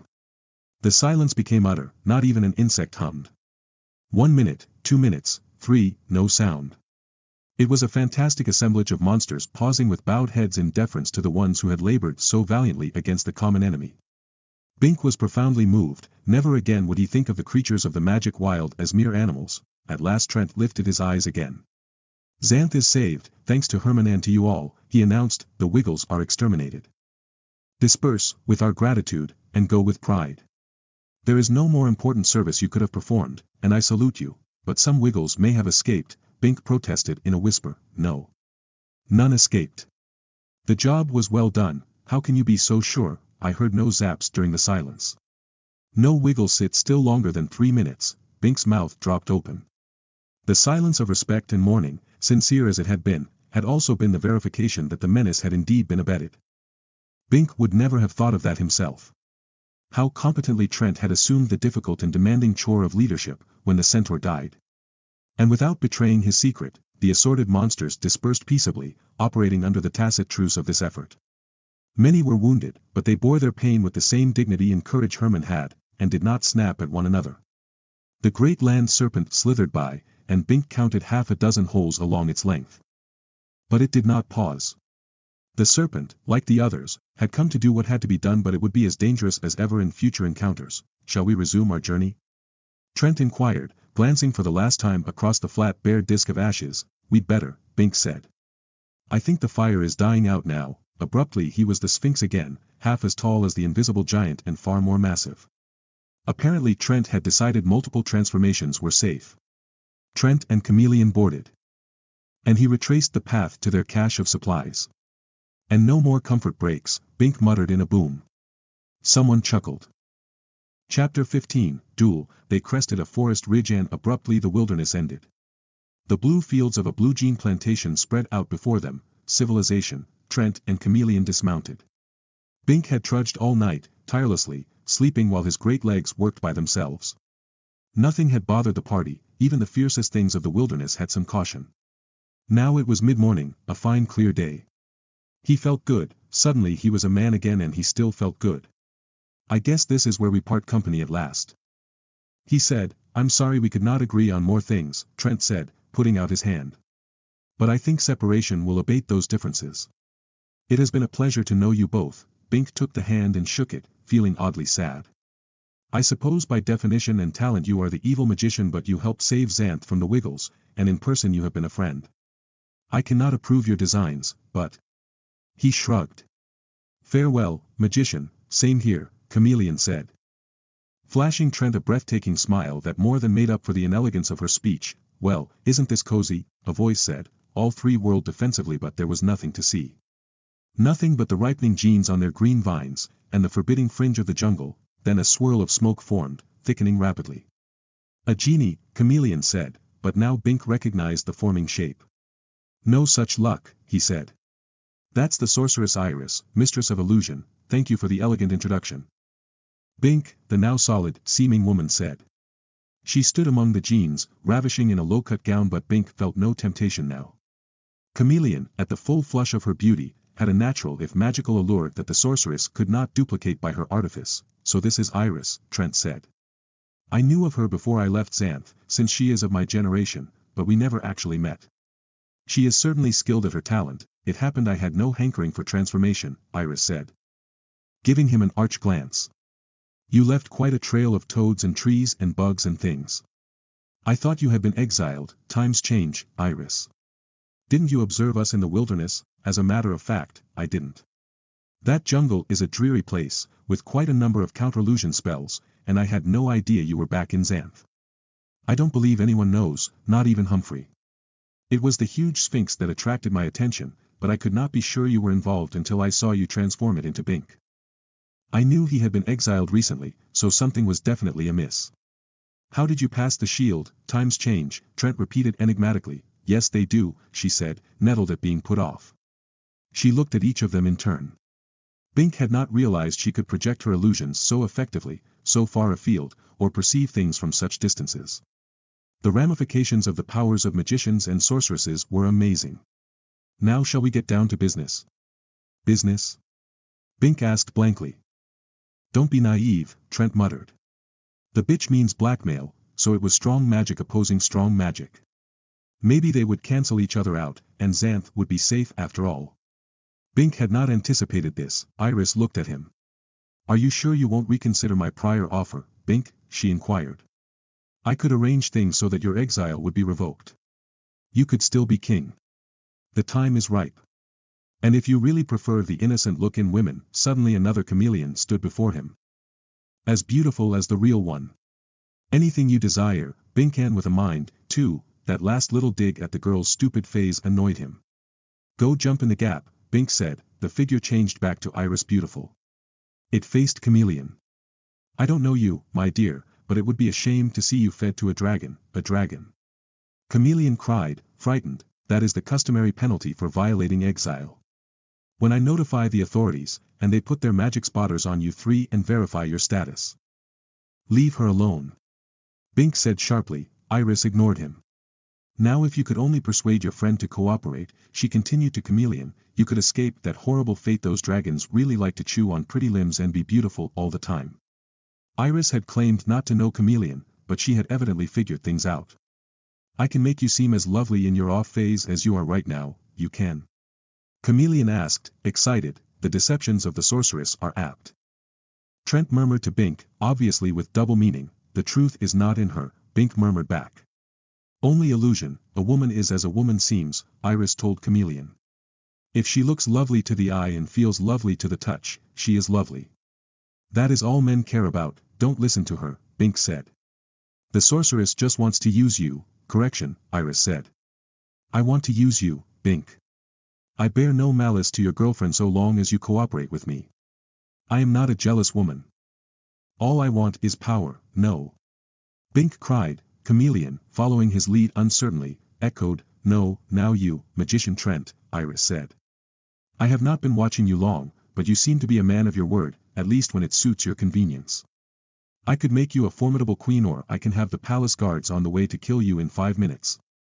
I would transform the guards, Trent said, from longbow range. Perhaps, she said, raising a fair eyebrow skeptically. But I doubt you could be king after such an incident. The whole land of Xanth would be out to kill you. You might transform a great number, but when would you sleep? Telling blow. The evil magician had been caught before when he slept. If he were exposed before he could surround himself with loyal troops, he would not be able to survive, but why should that bother Bink? If the sorceress betrayed the evil magician, Xanth would be secure through no action of Bink's. His own hands would be clean. He would have betrayed neither his country nor his companion. He should simply stay out of it. Well, I might transform animals or people into my own likeness, Trent said. It would then be very hard for the Patriots to know whom to kill. Wouldn't work, Iris said. No imitation will fool a magic spotter, once it fixes on its subject, Trent considered. Yes, it would be very difficult for me to prevail in such circumstance. Considering this, I believe I should accept your offer, sorceress. There are some details to work out, of course. You can't. Bink cried. Shocked, Trent gazed at him, affecting mild perplexity. It seems reasonable to me, Bink. I desire to be king, Iris desires to be queen. There is power enough to share, that way. Perhaps we could define spheres of influence. It would be a marriage of pure convenience, but I have no present interest in any other kind of liaison. Well, now, Iris said, smiling victoriously, well, nothing. Bink cried, conscious that his prior decision to stay clear of this matter was being abrogated. You're both traitors to Xanth. I won't permit it, you won't permit it. Iris laughed indelicately. Who the hell do you think you are, you spell-less twerp? Obviously, her true attitude toward him had come out now that she had found another avenue for her ambition. Do not treat him lightly, Trent told her. Bink is a magician, in his fashion. Bink felt a sudden, well-nigh overwhelming flood of gratitude for this word of support. He fought it off, knowing he could not afford to permit flattery or insult to sway him from what he knew was right. The evil magician could spin a web of illusion with mere words that rivaled anything the sorceress could do with magic. "I'm no magician, I'm just loyal to Xanth. To the proper king, to the senile has-been who exiled you?" Iris demanded. "He can't even raise a dust devil anymore. He's sick now, he'll soon be dead anyway. That's why the time to act is now. The throne must go to a magician, to a good magician." Bink retorted. "Not to an evil transformer, or a power-hungry, sluttish mistress." He paused, tempted to end it there, but knew that wouldn't be entirely honest. "Of illusion, you dare address me thus?" Iris screamed, sounding much like a harpy. She was so angry that her image wavered into smoke. "Trent, change him into a stink bug and step on him." Trent shook his head, suppressing a smile. He obviously had no emotional attachment to the sorceress, and shared a masculine appreciation for the insulting pause Bink had made. Iris had, just now, shown them all how ready she was to sell her illusion-enhanced body for power. "We operate under truce." "Truce? Nonsense." Her smoke now became a column of fire, signifying her righteous wrath. "You don't need him anymore. Get rid of him." Again, Bink saw how she would have treated him after he had helped her achieve power and she no longer needed him. Trent was adamant.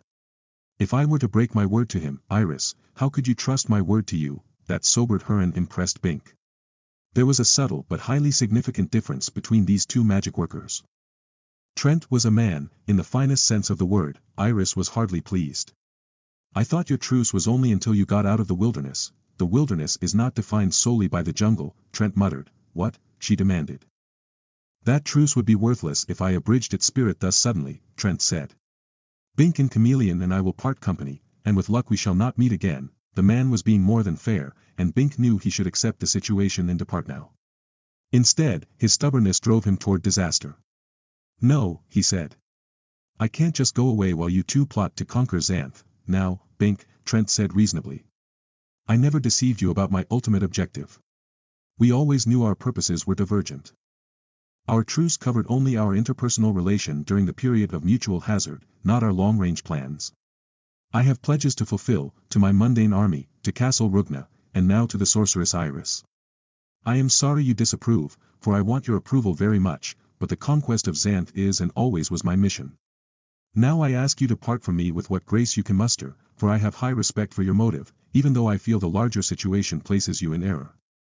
Again Bink felt the devastating allure of Trent's golden tongue. He could find no flaw in the reasoning.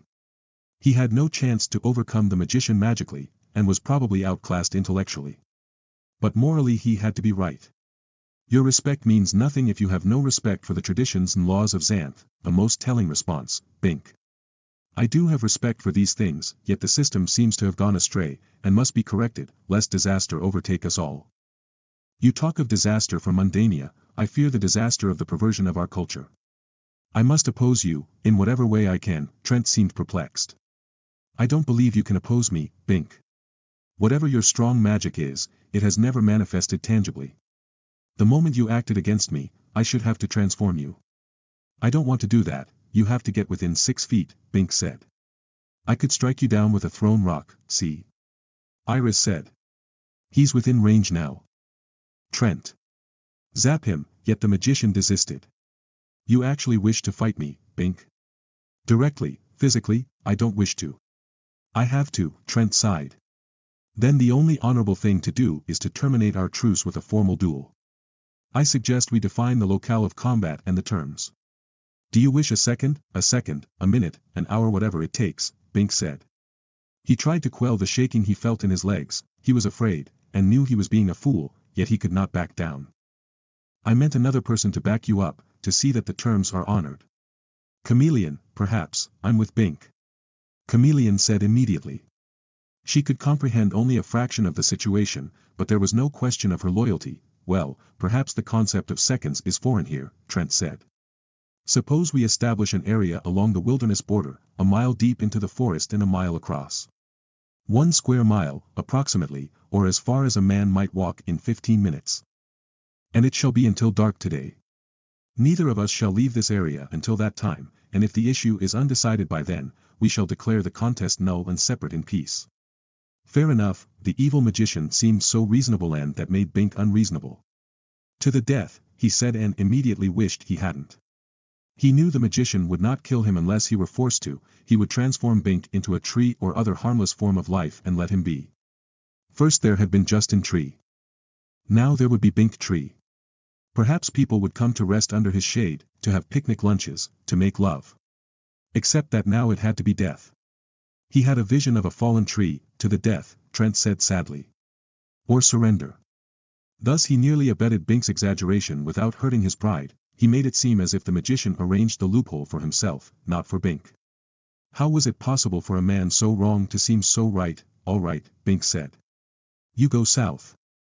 I'll go north, into the forest. In 5 minutes we'll stop and turn and start. Fair enough, the magician agreed. He held out his hand again, and Bink shook it. You should get out of the duel zone, Bink told Chameleon. No. I'm with you, she insisted. She might be stupid, but she was loyal. Bink could no more blame her for that than he could blame Trent for pursuing power. Yet he had to dissuade her. It wouldn't be fair, he said, realizing that it would be futile to try to scare her by thought of the consequences. 2 against 1. You have to go, she was adamant. I'm too dumb to go by myself. Ouch. How true, let her go with you, Trent said. It really will make no difference. And that seemed logical. Bink and Chameleon set out, angling into the jungle to the northwest. Trent angled southwest. In moments the magician was out of sight. We'll have to figure out a plan of attack, Bink said. Trent has been a perfect gentleman, but the truce is over, and he will use his power against us.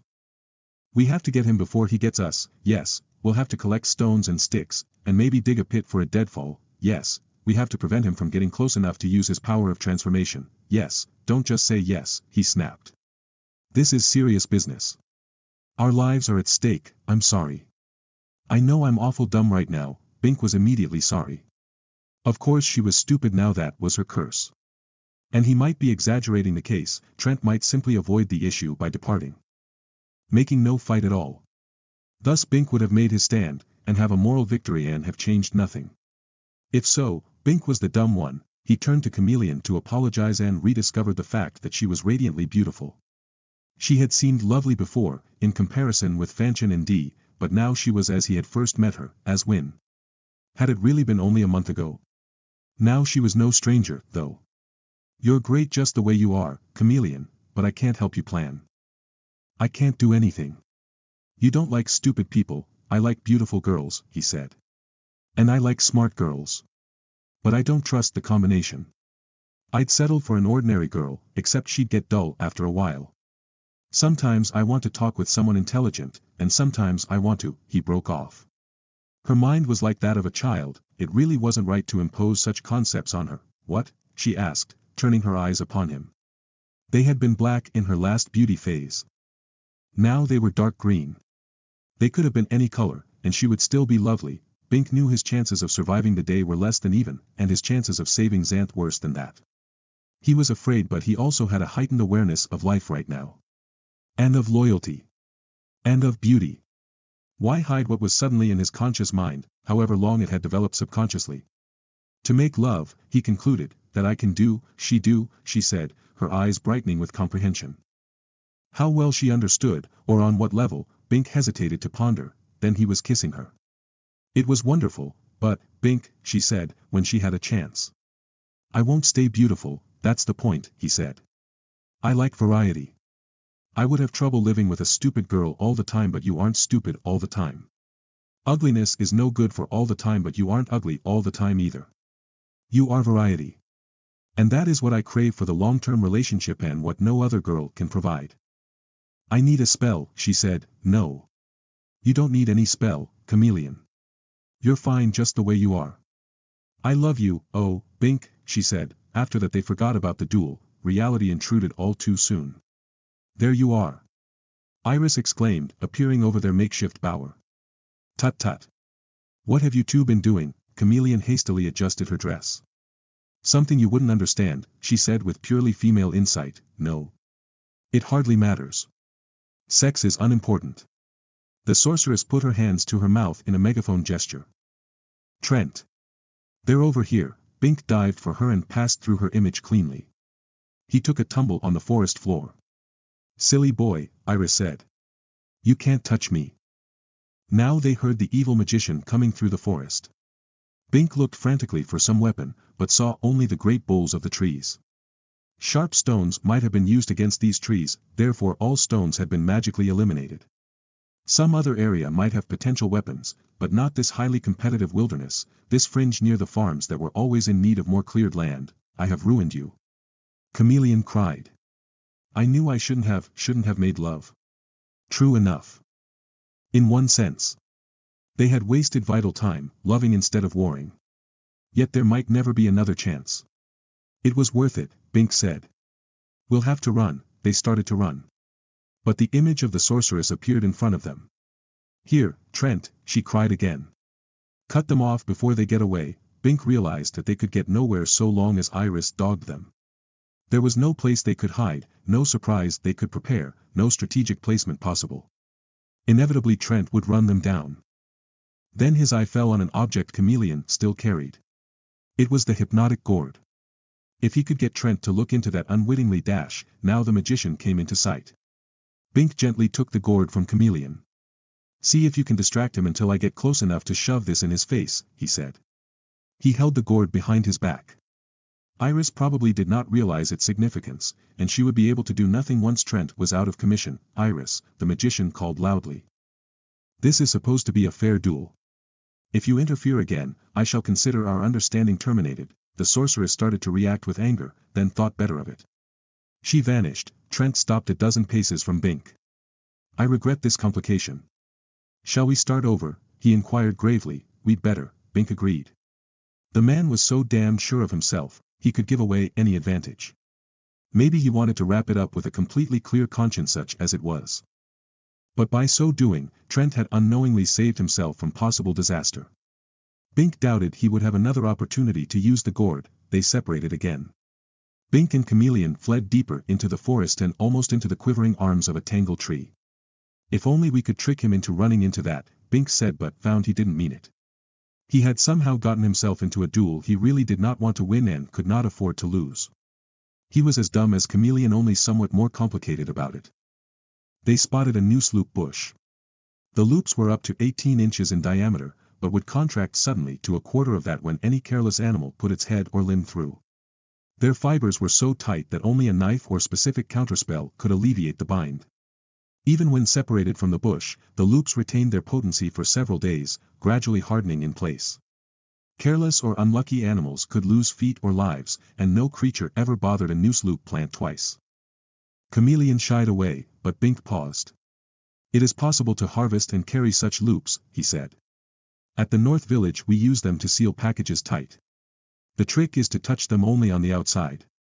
We can take some of these and lay them on the ground where Trent has to step. Or we can throw them at him. I doubt he can transform them once they're detached from the living plant. Can you throw pretty well? Yes. He walked toward the bush and spied another wilderness threat. Look, a nest of ant lions, he exclaimed. If we can put them on his scent. Chameleon looked at the foot-long, lion-headed ants and shuddered. Do we have to? I wish we didn't, Bink said. They wouldn't actually eat him, he'd transform them first. But they might keep him so busy that we could overpower him. If we don't stop him somehow, he's very likely to conquer Xanth. Would that be bad? It was just one of her stupid questions. In her smart phase, or even her normal phase, she would never have asked it. But it bothered him. Would the evil magician really be worse than the present king? He put the question aside. It is not for us to decide. The Council of Elders will choose the next king. If the crown starts being available by conquest or conspiracy, we'll be back in the days of the waves, and no one will be secure. The law of Xanth must determine the possession of the crown. Yes, she agreed. Bink had surprised himself with an excellent statement of the situation, but of course it was beyond her present understanding. Still, the notion of throwing Trent to the ant lions bothered him, so he went on searching. In the depths of his mind a parallel search was manifesting, concerning the morality of the present government of Xanth. Suppose Trent were right about the necessity of reopening Xanth to migration from outside? According to the centaurs, the human population had slowly declined during the past century, where had those people gone? Were new part-human monsters being formed even now, by magically enabled interbreeding? The very thought was like being entangled in a noose loop bush. Its ramifications were appalling. Yet it seemed to be so. Trent, as king, would change that situation. Was the evil of the waves worse than the alternative? Bink was unable to form a conclusion. They came to a large river. Bink had forded this in his Sphinx stage, hardly noticing it, but now it was a deadly barrier. Little ripples betrayed the presence of lurking predators, and eerie mists played about the surface. Bink flipped a clod of mud into the water, and it was intercepted, just before it struck, by a giant crab-like claw. The rest of the monster never showed. Bink was unable to determine whether it was a mere crab or a super crayfish or merely a disembodied claw. But he was sure he did not want to swim here. There were a few round stones at the edge. The river did not have the same reason to be wary of stones that the trees did, but it was best to be careful. Bink poked at them gingerly with his staff to be sure they weren't magic lures. Fortunately they weren't. He poked experimentally at a pleasant nearby water lily, and the flower snapped 3 inches off the tip of his pole. His caution was justified. "All right," he said when they had a fair reserve of stones. "We'll try to ambush him. We'll arrange noose loops across his likely path of retreat, and cover them over with leaves, and you can throw your loops at him and I'll throw stones. He'll duck the stones and loops, but he'll have to watch us both to do it, while retreating, so he may step into a hidden loop. It'll bind on his foot, and he'll be vulnerable while he tries to get it off. And maybe we can score. We'll get some material from a blanket tree to throw over his head, so he can't see us and can't transform us, or we can hold the hypnagourd in front of his face. He'll have to yield then." "Yes," she said. They set it up. Their covered loops extended from a hungry tangle tree to the antlion nest, and their ambush was in an invisible bush they discovered by sheer accident. That was about the only way such a bush could be discovered. Such plants were harmless, but could be a nuisance when stumbled into. When they hid behind it, they became invisible too, so long as they kept the bush between them and the viewer. They settled down to wait, but Trent surprised them. While they had been setting up the trap, he had been circling around, orienting on their sounds. Now he came at them from the north. Chameleon, like most girls, had to answer calls of nature frequently, particularly when she was excited. She went behind a harmless mock tentacle banyan tree, gave one little gasp of alarm, and disappeared. As Bink turned, he saw a lovely young winged deer bound out. The battle was upon him. Bink charged the tree, stone in one hand, pole in the other. He hoped to knock out the magician before Trent could throw his spell. But Trent wasn't there. Had he jumped to a conclusion? Chameleon could have scared out a hiding doe. Now, the evil magician cried from above. He was up in the tree. As Bink looked up, Trent gestured, not making a magical gesture, but bringing his hand down within 6 feet so as to cast the spell effectively. Bink jumped back too late. He felt the tingle of transformation. He rolled on the ground. In a moment he got his hands and feet under him and discovered he was still a man. The spell had failed. He must have made it out of range in time after all, so that only one arm was in range, not his head. He looked back at the tree and gasped. The evil magician was tangled in the prickles of a candy-striped rose bush. What happened? Bink asked, forgetting his own peril for the moment. A branch of the tree got in the way, Trent said, shaking his head as if dazed. He must have had a hard fall. The spell transformed it instead of you. Bink would have laughed at this freak accident, but now he remembered his own position. So the magician had tried to turn him into a rose bush. He hefted his rock. Sorry, he apologized and hurled it at the handsome head, but it bounced off the tough shell of a purple tortoise. Trent had converted the rose to the armored animal and was hidden behind it. Bink acted without thinking. He aimed the pole like a lance, ran halfway around the tortoise, and thrust it at the magician. But the man dodged, and again Bink felt the tingle of enchantment. His momentum carried him beyond his enemy. He was still a man. He retreated to the invisible bush, marveling at his escape. The spell had bounced, convening the tortoise to a war-hornet. The insect buzzed up angrily, but decided on escape rather than attack. Now Trent was hot on Bink's trail. The bush became a woman-headed serpent that slithered away with an exclamation of annoyance, and Bink was exposed again. He tried to run but was caught a third time by the magic. Beside him a yellow toad appeared. "What is this?" Trent demanded incredulously. "I struck a passing gnat instead of you. 3 times my spell has missed you." "My aim can't be that bad," Bink scrambled for his staff. Trent oriented on him again, and Bink knew he could neither get out of range nor bring his weapon to bear in time. He was finished, despite all his strategy, but the winged deer charged from the side, threatening to bowl over the magician. Trent heard her coming, and spun to focus on her. As she reached him she became a lovely iridescent butterfly, then a very pretty wyvern. "No problem there," Trent remarked. "She's good-looking in whatever form I put her, but my spells are registering perfectly." The small winged dragon turned on him, hissing, and suddenly she was the winged doe again. "Scat!" Trent told her, clapping his hands. Startled, the deer bounded away. She was not overly bright. Meanwhile, Bink had taken advantage of the distraction to retreat. But he had gone toward his own carefully fashioned trap. And now he did not know precisely where the noose loops lay hidden. If he tried to cross that line, he would either trap himself or give away its presence to Trent. Assuming the magician was not already aware of it, Trent strode toward him. Bink was cornered, victim of his own machinations. He stood unmoving, knowing the magician would turn on him the moment he tried to act. He cursed himself for not being more decisive, but he simply did not know what to. He obviously was no duelist. He had been outmaneuvered and outmagicked from the outset of this contest.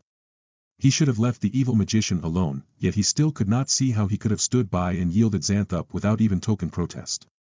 This was that token, this time, no error, Trent said, stepping boldly toward Bink. "I know I can transform you, for I have done it many times before without difficulty. I must have been over hasty today."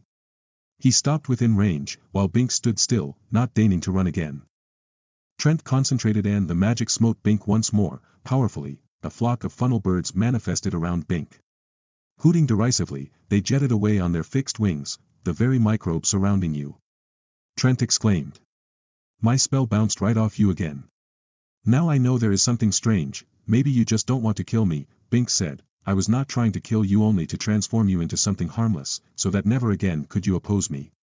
I never kill without reason." The magician pondered. "Something very strange here. I don't believe my talent is misfiring, something is opposing it. There has to be some counterspell operating. You have led a rather charmed life, you know. I had thought it was mere coincidence, but now," Trent considered, then snapped his fingers ringingly. "Your talent. Your magic talent. That's it. You cannot be harmed by magic." "But I've been hurt many times," Bink protested. "Not by magic, I'll warrant. Your talent repels all magical threats. But many spells have affected me. You transformed me, only to help you or to warn you. You may not have trusted my motives, but your magic knew the truth. I never intended to harm you before, and so my spells were permitted.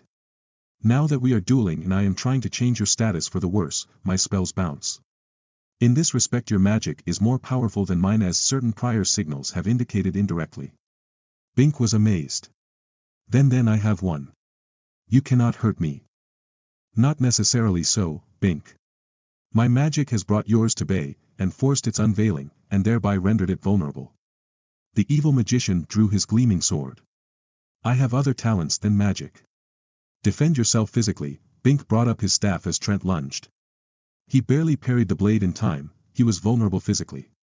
Suddenly past confusions unraveled. He had never directly been harmed by magic. Embarrassed, humiliated, yes, especially in childhood. But it was evidently physical harm he was protected against. When he had ran a race with another boy, and the boy had charged through trees and barriers to win, Bink had not suffered any physical damage, merely chagrin. And when he had chopped off his own finger, non-magically, nothing had aided him there. Magic had healed that, but magic could not have made the injury. Similarly, he had been threatened by magic many times, and been terrified, but somehow had never had those threats materialize. Even when he had taken a lungful of Potiphar's poison gas, he had been saved just in time. He had indeed led a charmed life, literally. "Fascinating aspects to your magic," Trent said conversationally as he maneuvered for another opening. "Obviously it would be scant protection if its nature were widely known. So it arranges to conceal itself from discovery, by acting in subtle ways. Your escape so often seemed fortuitous or coincidental." Yes, as when he escaped the Gap Dragon.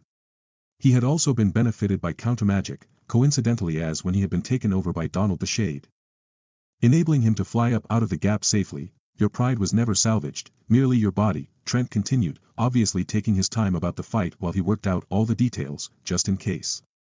He was a meticulous man. Maybe you suffered some discomfort, as in our entry into Xanth, whose purpose was to conceal the fact that nothing serious had happened to you.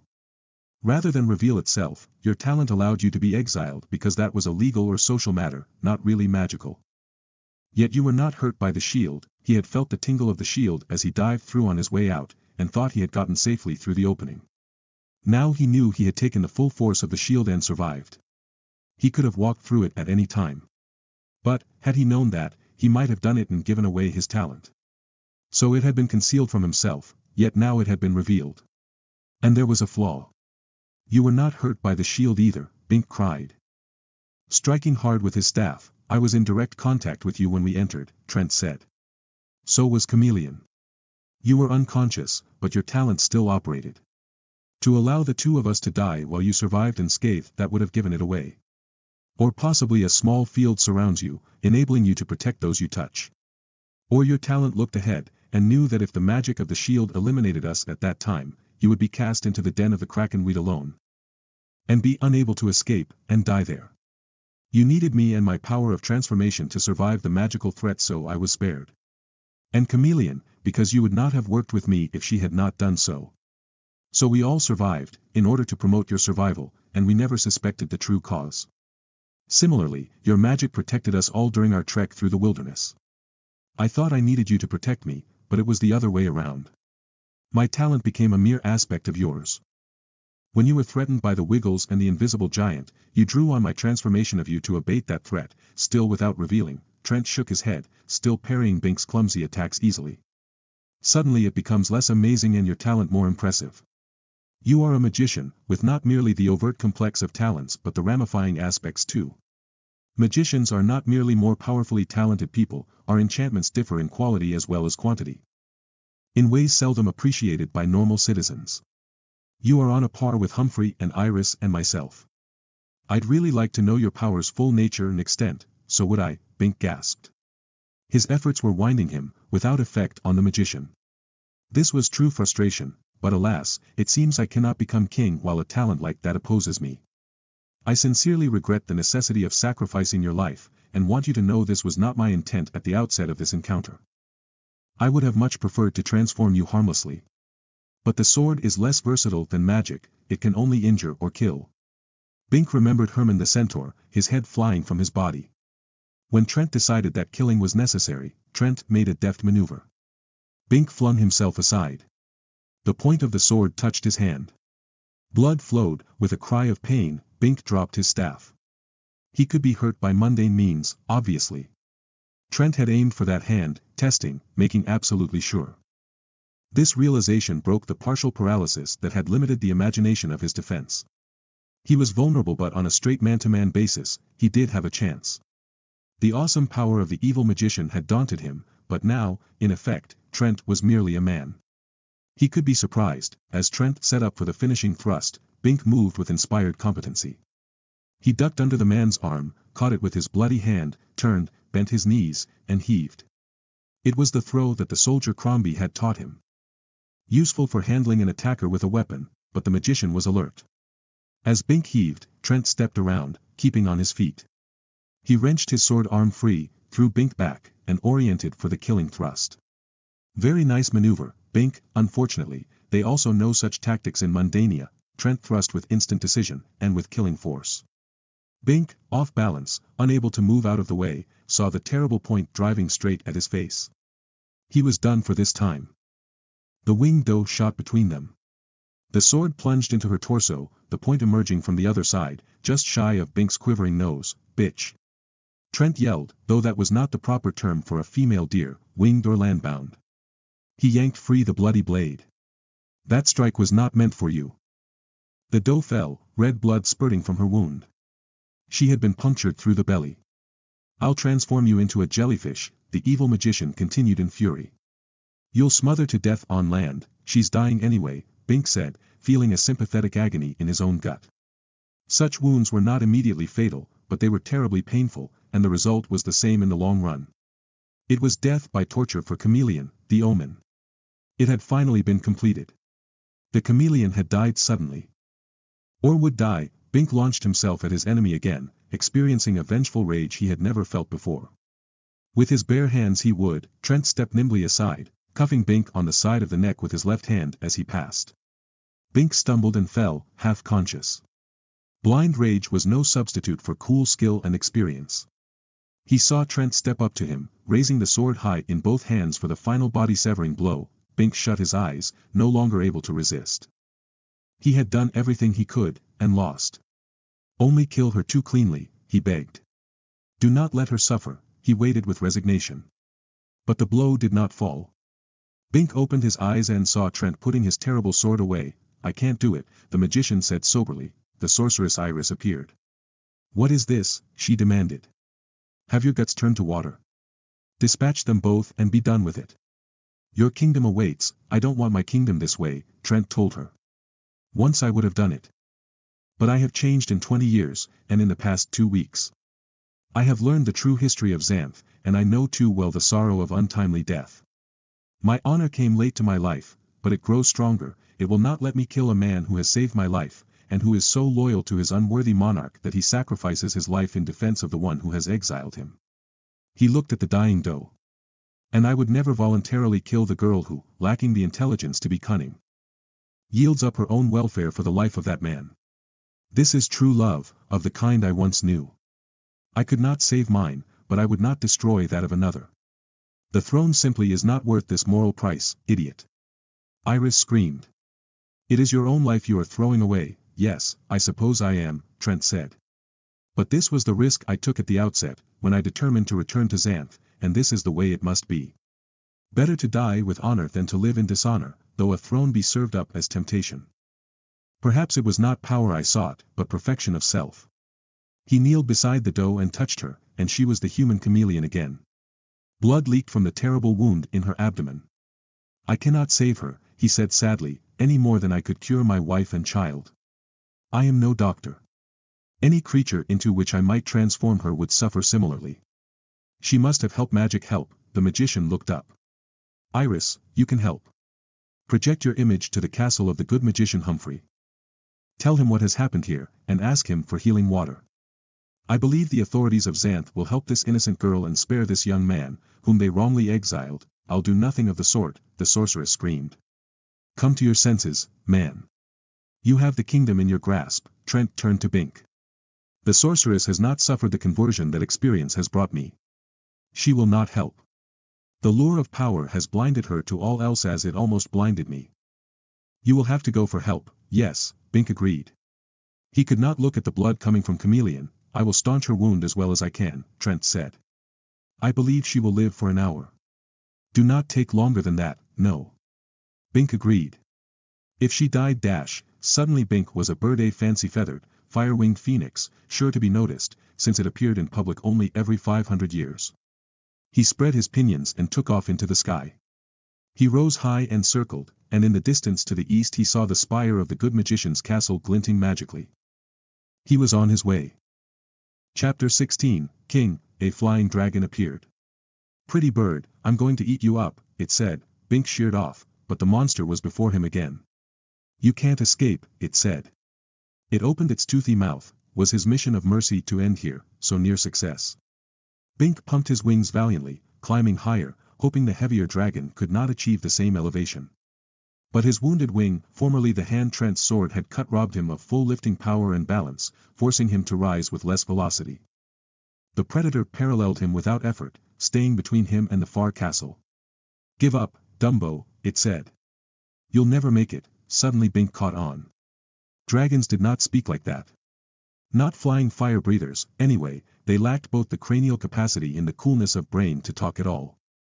They were simply too light and hot to be smart. This was no dragon, it was an illusion spawned by the sorceress. She was still trying to stop him, hoping that if he disappeared and Chameleon died, Trent would resume his march on the throne. Trent would have done his best, and failed. Realistically, he would continue toward his goal. Thus Iris could still achieve her dream of power through him. Naturally, she would never confess her own part in this mischief. Bink would rather have dealt with a real dragon. The sorceress's evil plot might work. Because he was a phoenix instead of a talking bird, He could not tell anyone other than the good magician what was happening, others would not have the capacity to understand. If he returned to Trent now, too much time would be lost and in any event, Iris could stop him there, too.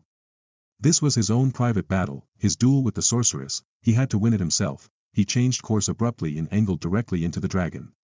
If he had guessed wrong, he would light a fire in the belly of the fire-breather and lose all. But he passed right through it without resistance. Victory! Iris shouted something most unladylike at him. What a fishwife she was when balked. But Bink ignored her and winged on. A cloud formed before him. A storm.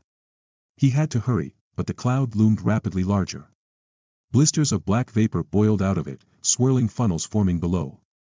In moments the sheer mass of it blotted out the castle. Ugly dark satellite clouds scud about it, menacing as the heads of goblins. A larger rotary pattern developed. The whole thing looked disconcertingly formidable, there was no hope of rising above it. His injured wing was hurting. And the storm towered into the sky like a giant genie. Bolts of jagged lightning danced about, crackling loudly. There was the odor of metal burning. Deep in the roiling bowels of it were tangled colors and vague shapes of demonic visages. A magic tempest, obviously, girt with colored hail, the most devastating kind. Bink dropped lower and the cloud circulation tightened into a single descending gray tube. A super tornado that would destroy him, then Bink almost fell out of the air with the shock of his realization. He could not be harmed by magic. This was a magic storm, therefore it could not touch him. He was being balked by a false threat, furthermore, there was no actual wind. This was another illusion. All he had to do was fly directly toward the castle, unswayed by optical effects. He shot straight into the cloud, he was right again. The optical effects had been spectacular, but there was no actual storm, merely opacity and the suggestion of wetness on his feathers. Soon he would be through it. Having called its bluff, then nothing could stop him from reaching the castle of the good magician, but the grayness continued. How could he go to the castle when he couldn't see it? Iris couldn't fool him, but she could effectively blind him. Maybe he, personally, could not be harmed by magic, either real or illusory magic, but his talent did not seem to be concerned with the welfare of other people, no matter how Bink himself might feel about them. He would survive if Chameleon died. He might not enjoy that survival, but the technicality would have been honored. Damn it, talent, he thought fiercely. You'd better stop being concerned with technicalities and start being concerned with my larger welfare. I'll kill myself, physically, by mundane means, if I find my life not worth living. I need Chameleon. So you can't save me at all if you let this hostile magic stop me from saving Chameleon.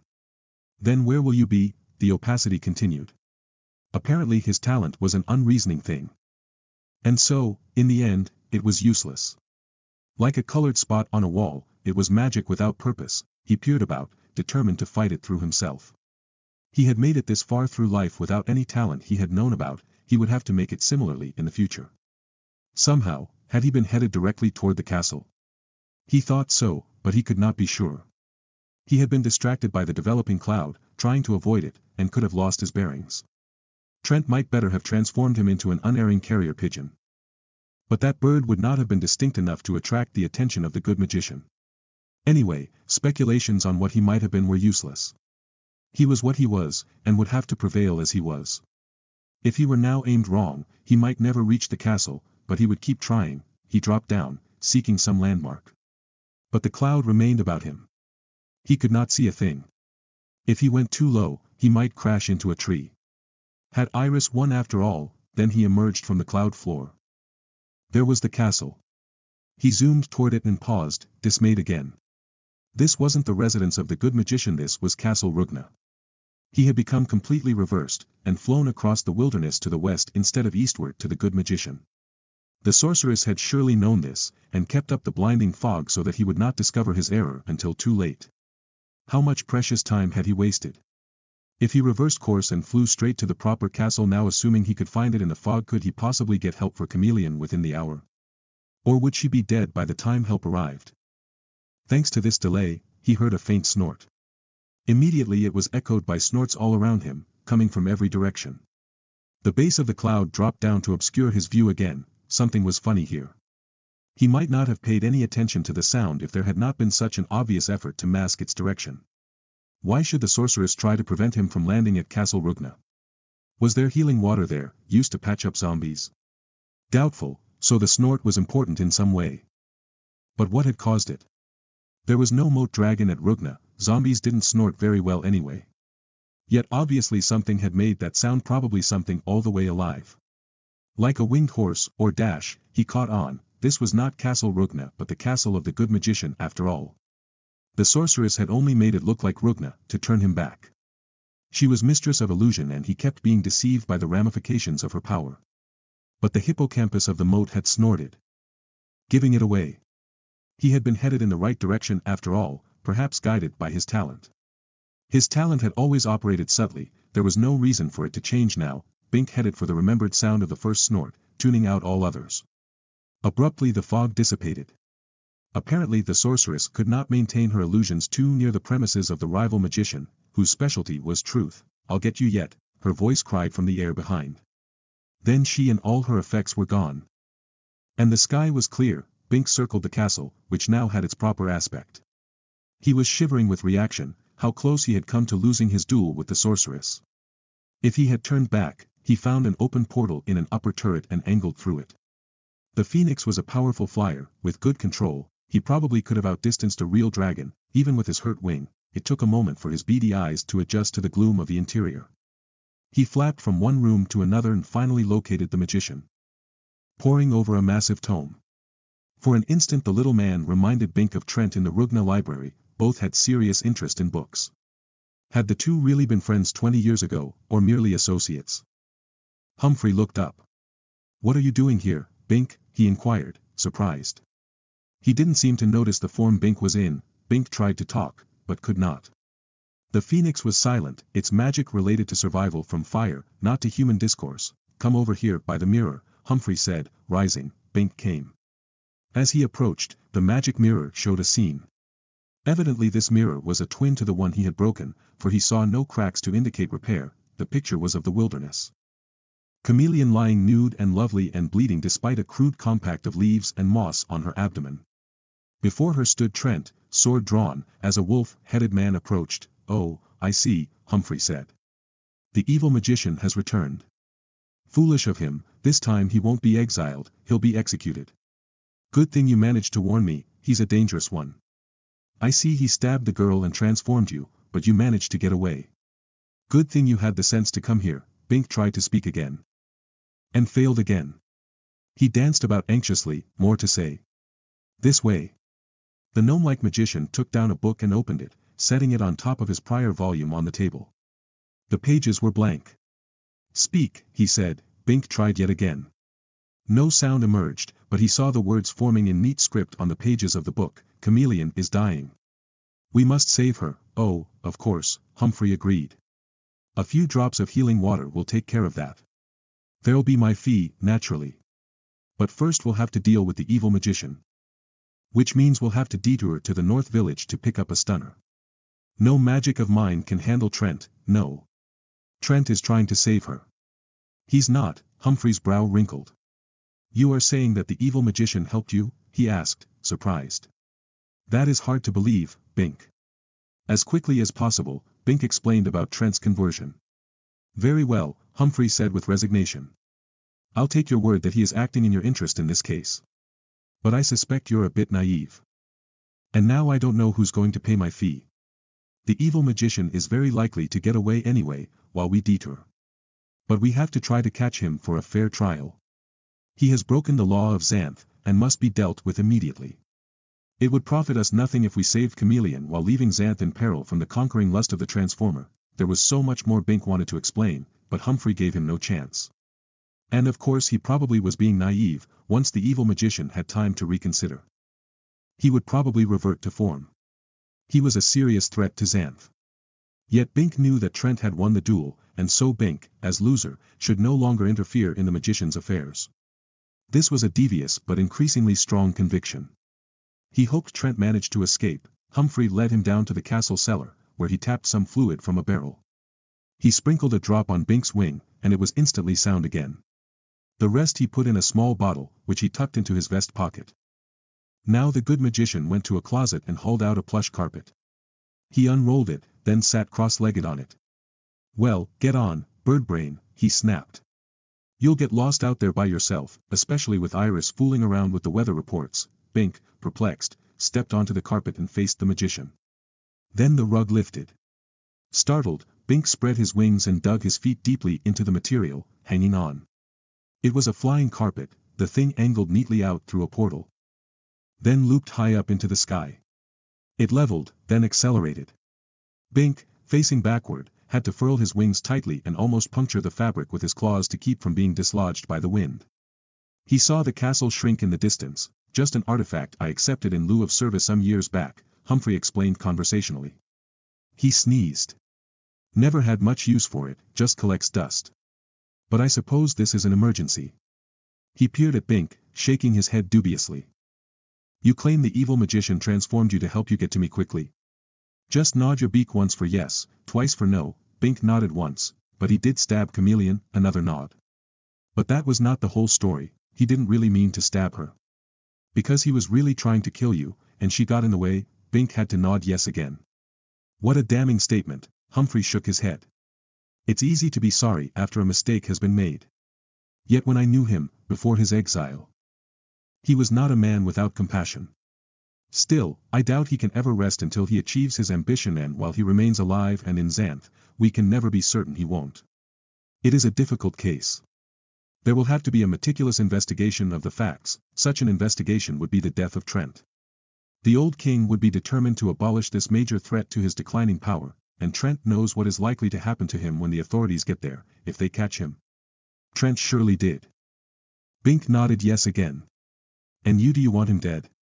Bink shook his head vehemently, no. Or exiled again. Bink had to think a moment.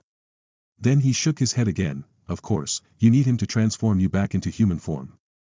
That perhaps gives him some bargaining leverage. They might spare his life in exchange for such services. But after that, it seems likely to be exile for him or blindness.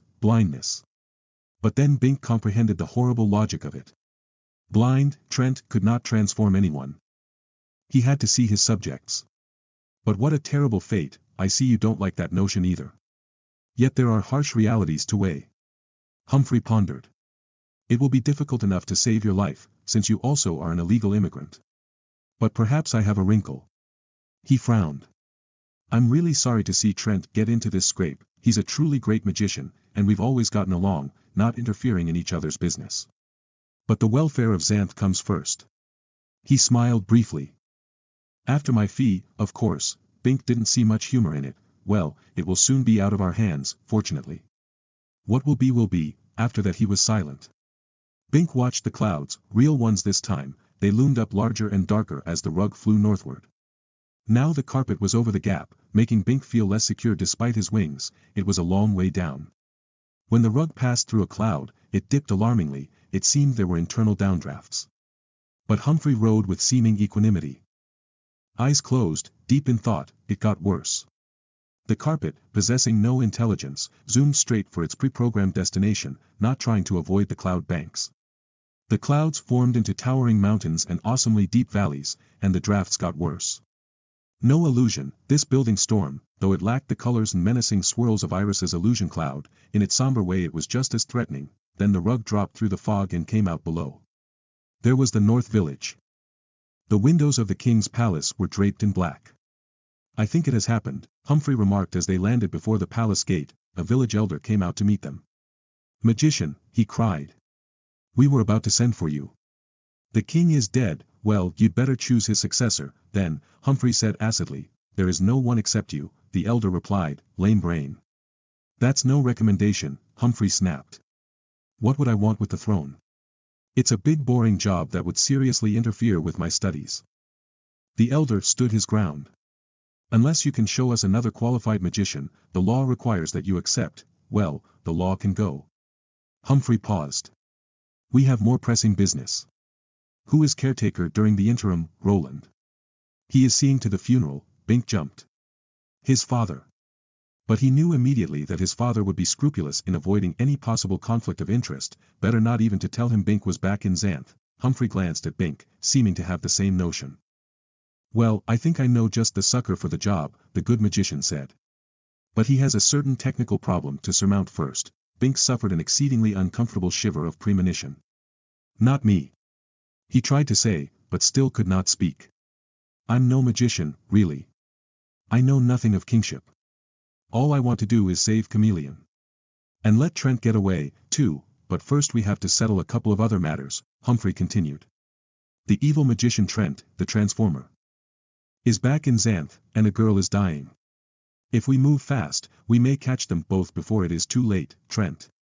The elder was shocked. What a time for him to show up. He ran into the palace. Very soon they had assembled a war party. The village travel conjurer was given the precise location, and he started popping people through. First to go was Roland himself. With luck he would catch the evil magician by surprise and stun him in place, nullifying his magic. Then the others could proceed safely. Next the good magician went, with his vial of healing water, to save Chameleon if she still lived. Bink realized that if this plan was successful, Trent would never have another chance to transform anyone. If they unknowingly executed the evil magician before Bink was transformed, he would remain forever a phoenix. Chameleon would be alone, although well. And his father would be responsible. Was there no way out of this predicament? Well, the plan might fail. Trent could transform Roland and Humphrey. Then Bink himself might recover his human form, but Chameleon would die. That was no good either. Maybe Trent would have escaped before Roland arrived. Then Chameleon would be cured, and Trent would survive but Bink would remain a bird. No matter which way it worked out, someone dear to Bink would be sacrificed. Unless Humphrey somehow managed things to make everything come out all right. Yet how could he? One by one the elders disappeared. Then it was Bink's turn. The conjurer gestured. The first thing Bink saw was the body of the wolf-headed man. The creature had evidently charged, and been dispatched by Trent's singing sword. Elsewhere were a number of caterpillars that had not been here before. Trent himself stood frozen, concentrating as though in the process of casting a spell. And Chameleon, Bink flew to her gladly. She was well. The terrible wound was gone, and she was standing, looking bewildered. This is Bink. Humphrey told her. He flew to fetch help for you. Just in time, too. Oh, Bink, she cried, picking him up and trying to hug him to her bare torso. Bink, as a bird with delicate plumage, did not find this as delightful as he might have in his natural form. Change back. I am afraid that only the transformer can change him back, Humphrey said. And the transformer must first stand trial, and what would be the result of that trial? Why hadn't Trent escaped when he had the chance? The proceedings were swift and efficient. The elders put questions to the frozen magician, who of course could not answer or argue his own case.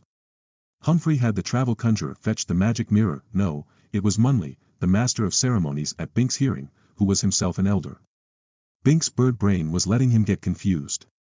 Munley used his talent to conjure this small object directly to his hand from the good magician's castle. He held it up so that all could see the images forming within it. In the mirror were reflected scenes from the trio's travels in Xanth. Gradually the story came out, though it did not reveal Bink's talent.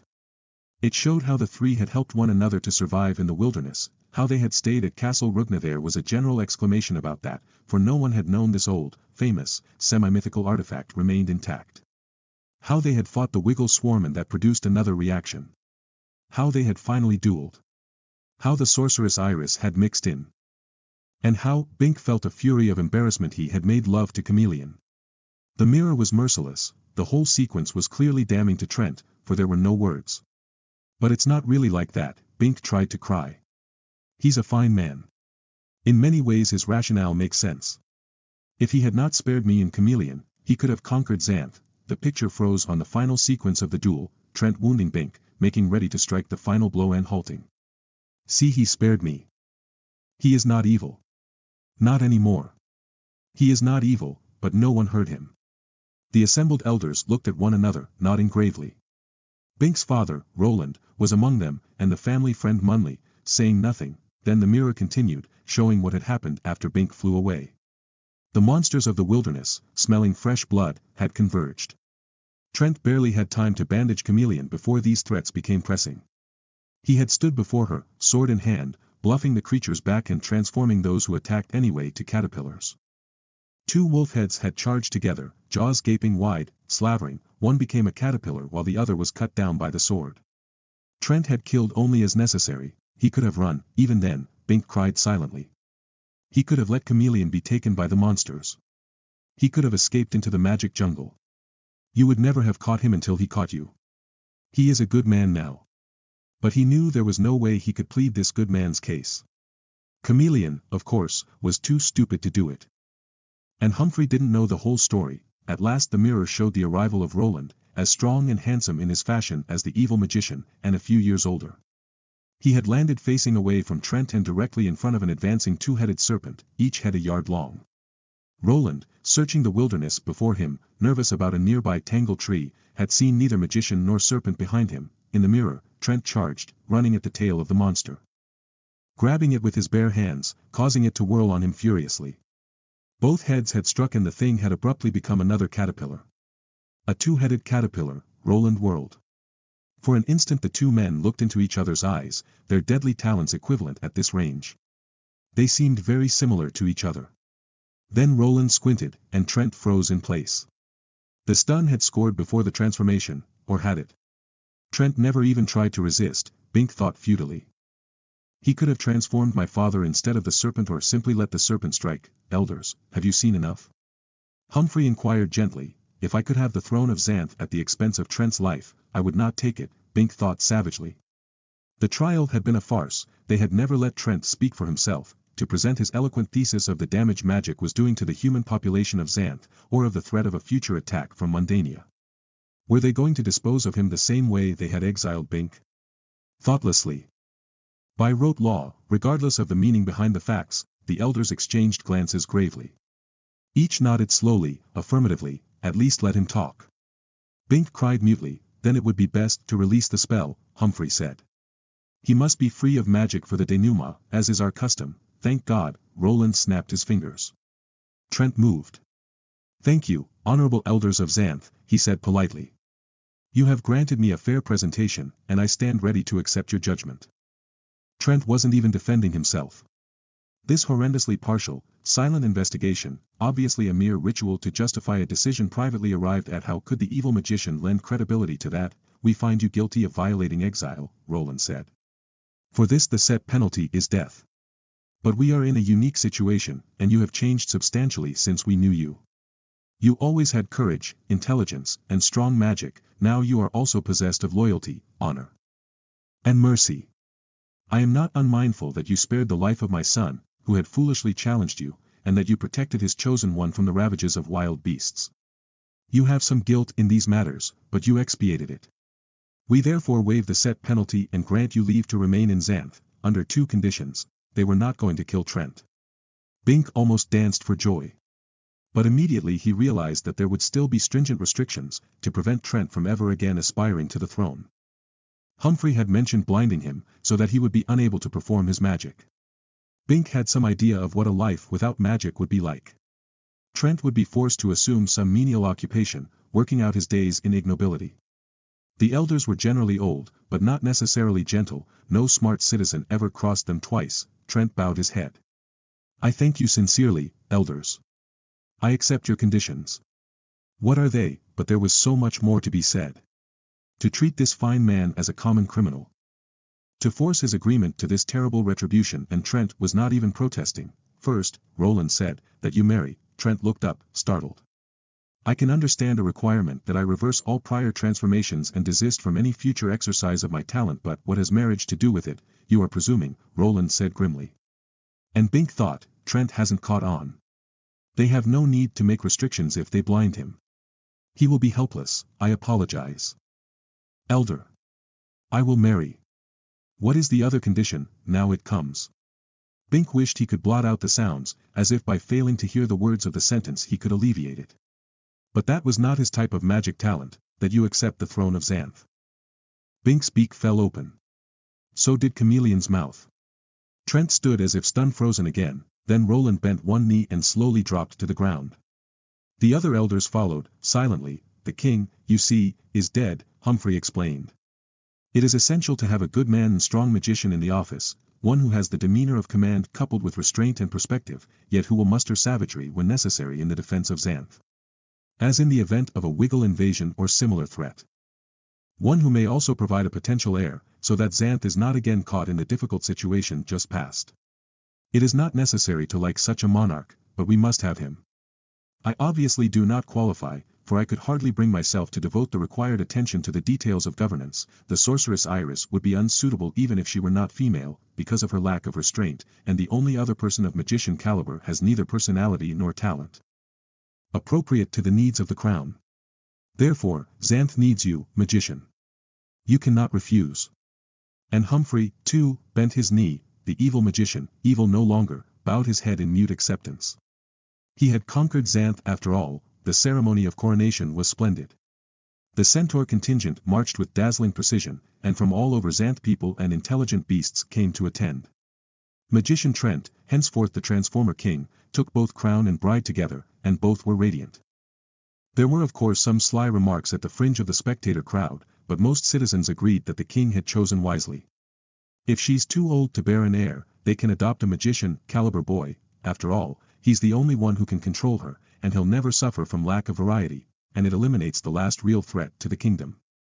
They were not yet aware of the other formidable external and internal threats. Bink, restored to his natural form, stood alone, contemplating the place where Justin Tree once stood. He was glad for Trent, and certain the man would make a fine king. Yet he suffered also from a certain anticlimactic disappointment. What would he, Bink, do now? 3 youths passed, one middle-aged. Zinc, Jama, and Potiphar. They were chastened, their eyes downcast. They knew that the days of wild nuisance were over. With the new king in power, they would have to behave or else be transformed. Then 2 centaurs trotted up. So glad to see you, Bink, Sherry exclaimed. Isn't it wonderful you weren't exiled after all? She nudged her companion. Isn't it, Chester? Chester forced his face into a tortured smile. Yeah, sure, he mumbled. You must come and visit us, Sherry continued brightly. Chester speaks so often of you. Chester made a little throttling motion with his 2 powerful hands. Yeah, sure, he repeated, more brightly. Bink changed the subject. Did you know, I met Herman the Hermit in the wilderness, he said. He died a hero. He used his magic. Bink paused, remembering that the centaurs regarded magic in a centaur as obscene. That would probably change, once Trent publicized the knowledge gained from the Castle Rugna archives. He organized the campaign that wiped out the Wiggle swarm before it infested all of Xanth. I hope Herman's name will be honored among your kind in future. Surprisingly, Chester smiled. Herman was my uncle, he said. He was a great character. The colts used to kid me about his exile. Now he's a hero, you say? Sherry's mouth tightened. We don't discuss obscenity in the presence of a filly, she warned him. Come on, Chester had to accompany her. But he looked back briefly. Yeah, sure, he said to Bink. You come see us real soon. Tell us all about what Uncle Herman did to save Xanth. They were gone. Suddenly Bink felt very good. Chester was the last creature he would have expected to have something in common with, but he was glad it had happened. Bink knew all about the frustration of getting teased about some supposed failing. And he did want to tell an appreciative audience about Herman the Magic Hermit Centaur. Now Sabrina approached him. She was as lovely as he had ever seen her. Bink, I'm sorry about what happened before, she said. But now that everything is cleared up, she was like Chameleon in her beauty stage, and she was intelligent, too. A fit bride for almost any man. But Bink knew her now, too well. His talent had stopped him from marrying her by keeping itself secret. Smart talent. He glanced about and spied the new bodyguard Trent had taken. On Bink's recommendation. The man who could spot anything, including danger, before it developed. The soldier was resplendent in his imperial uniform, and impressive of demeanor. Crombie. Bink called. Now Crombie strode over. Hello, Bink. I'm on duty now, so I can't stay to chat. Is something the matter? I just wanted to introduce you to this lovely lady, Sabrina, Bink said. She does a very nice holograph in air. He turned to Sabrina. Crombie is a good man and able soldier. Favored by the king, but he doesn't quite trust women. I think he's just never met the right one. I believe you two should get to know each other better, but I thought, she began. Crombie was looking at her with a certain cynical interest, and she returned the glance. He was observing her physical charms, which were excellent. She was pondering his position at the palace, which was also excellent. Bink wasn't sure whether he had just done a beautiful thing or dropped a bagful of cherry bombs into the hole of a privy. Time would tell. Goodbye, Sabrina, Bink said, and turned away. King Trent summoned Bink to a royal audience. "Sorry about the delay in getting back to you," he said when they were alone. "There were some necessary preliminaries, the coronation. The marriage," Bink agreed, "those two. But mainly a certain emotional readjustment. The crown landed on my head rather suddenly, as you know," Bink knew. "If I may ask, Your Majesty, why I did not desert Chameleon and flee into the wilderness? For you alone." "Bink, I will make an answer. Setting aside the moral considerations which I did not, I performed a calculation that in Mundania is called figuring the odds. When you took flight for the castle of the good magician, I judged your chances of success to be about 3 to 1 in your favor. Had you failed, I would have been safe anyway, there was no point in deserting Chameleon.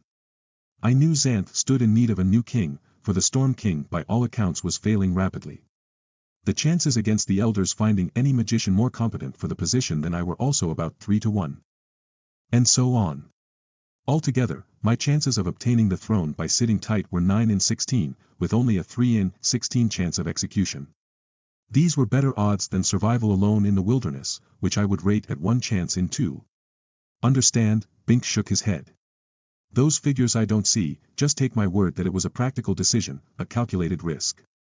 Humphrey was my friend, I was sure he would not betray me. He knew I had figured the odds but it didn't make any difference. Because that is the kind of schemer Xanth needs in a king, and he knew it. So he went along. Not that I didn't have some serious worries at the time of the trial, Roland certainly made me sweat." "Me too," Bink agreed, "but had the odds been otherwise, I would still have acted as I did." Trent frowned.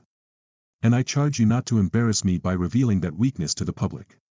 They don't want a king who is unduly swayed by personal considerations." "I won't tell," Bink said, though privately he thought it was not much of a failing. After all, it was Chameleon he had saved, and now to business, the king said briskly. "I shall of course grant you and Chameleon royal dispensation to remain in Xanth without penalty for your violations of exile. No, this has nothing to do with your father, I never even realized you were the son of Roland until I saw him again and recognized the family resemblance, he never said a word about you. Fine avoidance of conflict of interest there, Roland will be an important man in the new administration. I assure you. But that's beside the point. There will not be any more exiles for anyone, or restrictions on immigration from Mundania, unless there is violence connected. Of course, this means you are released from having to demonstrate your magic talent. In all Xanth, only you and I comprehend its specific nature. Chameleon was present at the discovery, but was not in condition to assimilate it. Humphrey knows only that you have magician-class magic. So it will remain our secret." "Oh. I don't mind, you don't quite understand, Bink. It is important that the precise nature of your talent remain secret. That is its nature, it must be a private thing. To reveal it is to vitiate it. That is why it protects itself so carefully from discovery. Probably I was permitted to learn of it only to help protect it from others, and that I intend to do. No one else will know, yes, but, I see you still don't follow. Your talent is remarkable and subtle. It is in its totality a thing of magician rank. Equivalent to any magic in Xanth. All other citizens, whether of the spot-on-wall variety or of magician class, are vulnerable to those types of magic they don't themselves practice. Iris can be transformed, I can be stunned, Humphrey can be harassed by illusion, you get the point. Only you are fundamentally secure from all other forms of magic. You can be fooled or shamed or grossly inconvenienced, but never actually physically hurt. That is exceedingly broad protection, yes, but... In fact, we may never know the ultimate limits of it.